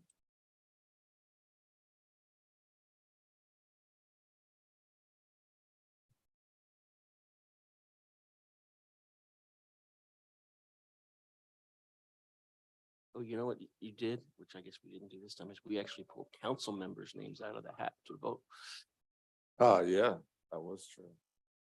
back to the bucket. No, with the council member name, so it was Right, It's not. the members of not council. theirs. For their vote. So once, yeah, so it was once, No? no, Has to be our No. name. yeah, so Wait a minute, why don't you let Mr. Grover explain, explain? yeah. Thank you. But you need their names on a piece of paper. I'm not as fancy as you, so. So just for everyone's reference, Mr. Grover is writing council members' names on a piece of paper, which will be put back into our bowl to draw for our votes. So it will be random selection for our votes.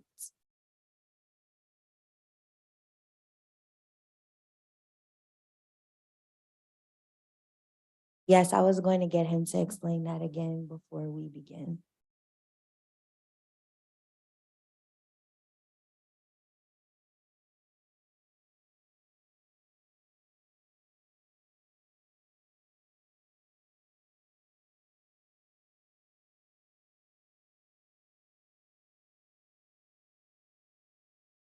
Serving taxpayer dollars here.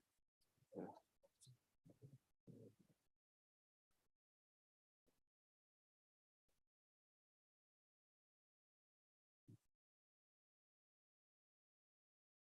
You guys really do gotta buy a hat.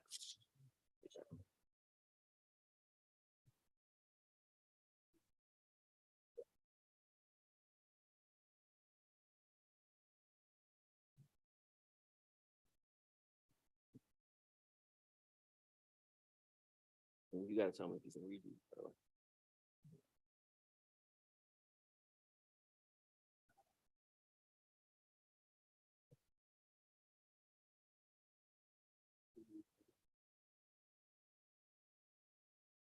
If you wish, sir. Thank you, sir. Thank you. Solicitor Grover, if you could please share the process that will now take place since the interviews have concluded. So with the interviews concluded, the council members now have 6 candidates to select. Each council member is able to nominate a candidate of their choice that needs a second. And then you will be calling for nominations, one after the other. I would say the council member is not obligated to nominate anyone at this point. So you just call for nominations like you do at the start of the opening session for reorganization. So at that point, you have a last call. Are there any more nominations? And then the voting proceeds on who the nominees that are elected, whether it's 1, 2, or 6, whichever the number is. They need to get 4 votes in order to be the person. The names of the council members will be randomly drawn for each time they vote. If you get, for example, say 5 nominations and you don't have anyone with 4, you get 3 rounds of that voting where your names are called. If you get to the end of the 3rd round, the nominations are then considered withdrawn and you start over again, opening nominations on the floor until you get to the other side. If you get to the point where the council has a 3-3 tie under optional 3rd-class city code, at that point, the mayor has the option of actually casting a deciding vote. It's the only vote a mayor of Harrisburg has on council. But that is the process. Thank you very much. Council members, do you have any questions regarding process we'll undergo or any additional questions for any of the applicants? Okay, seeing and hearing none, at this time, I will entertain nominations. I nominate Ms. Tina Nixon. Is there a second? I'll second. Thank you. Are there any other additional nominations? I will nominate Mr. Robert Lawson. I'll second that. Thank you. Are there any additional nominations? Yes, I will nominate Ms. Pamela Parsons. Is there a second?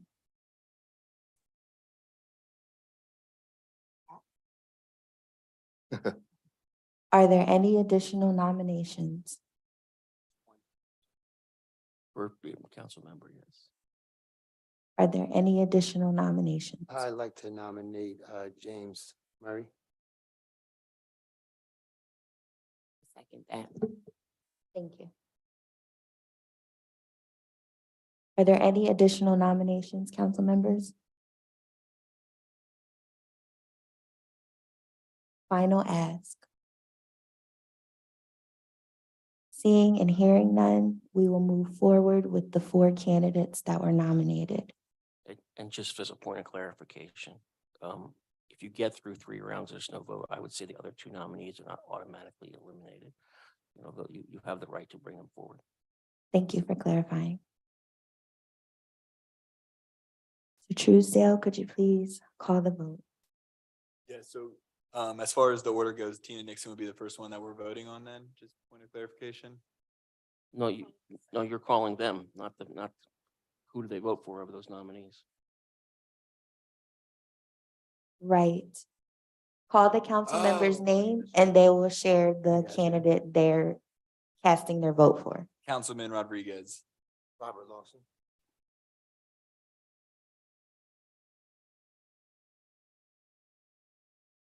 President Bowers, Robert Lawson,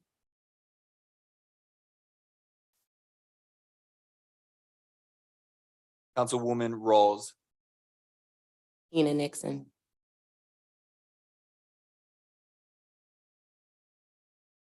Councilman Majors, Pamela Parsons.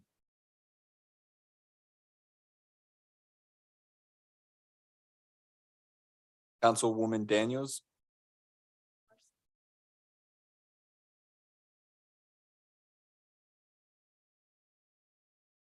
Councilwoman Green, Robert Lawson.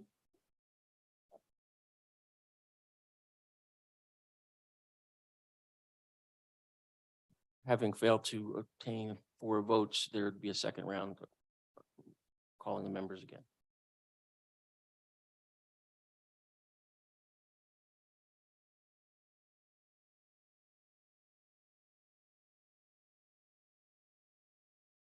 Councilman Rodriguez,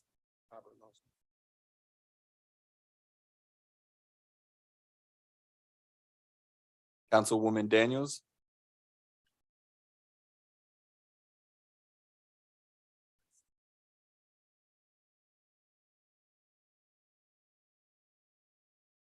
Councilwoman Green, Robert Lawson.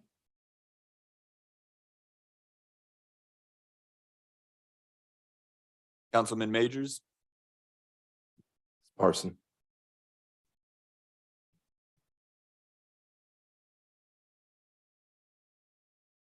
Councilwoman Rawls,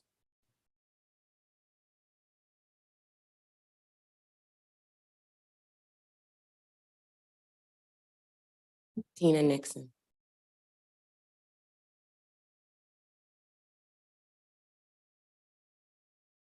President Bowers, excuse me, Robert Lawson,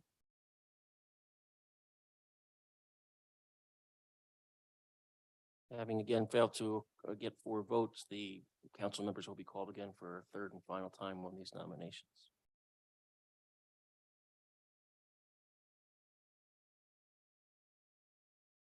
Councilwoman Green, Robert Lawson.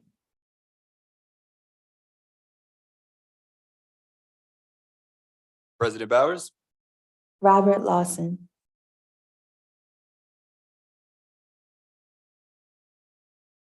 Councilman Majors, Pamela Parsons. Oh, Pamela Parsons.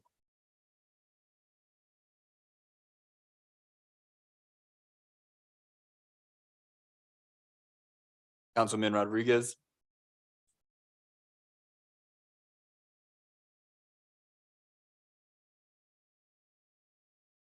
Councilwoman Daniels,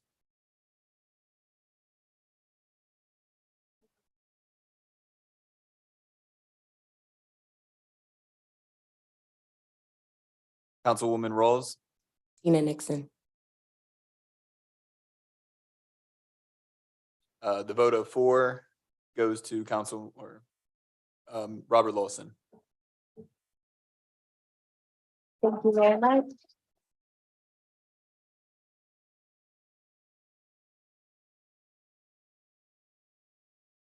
Thank you very much, council members. Thank you very much, applicants. As we stated earlier, we really hope that you remain engaged and excited about offering your time and your talents within the city of Harrisburg by participating on a board or commission. If you're interested, please feel free again to see any council member following this meeting and visit the city's website for additional information. Congratulations, Councilman-elect, Mr. Robert Lawson. Okay, well, that's great.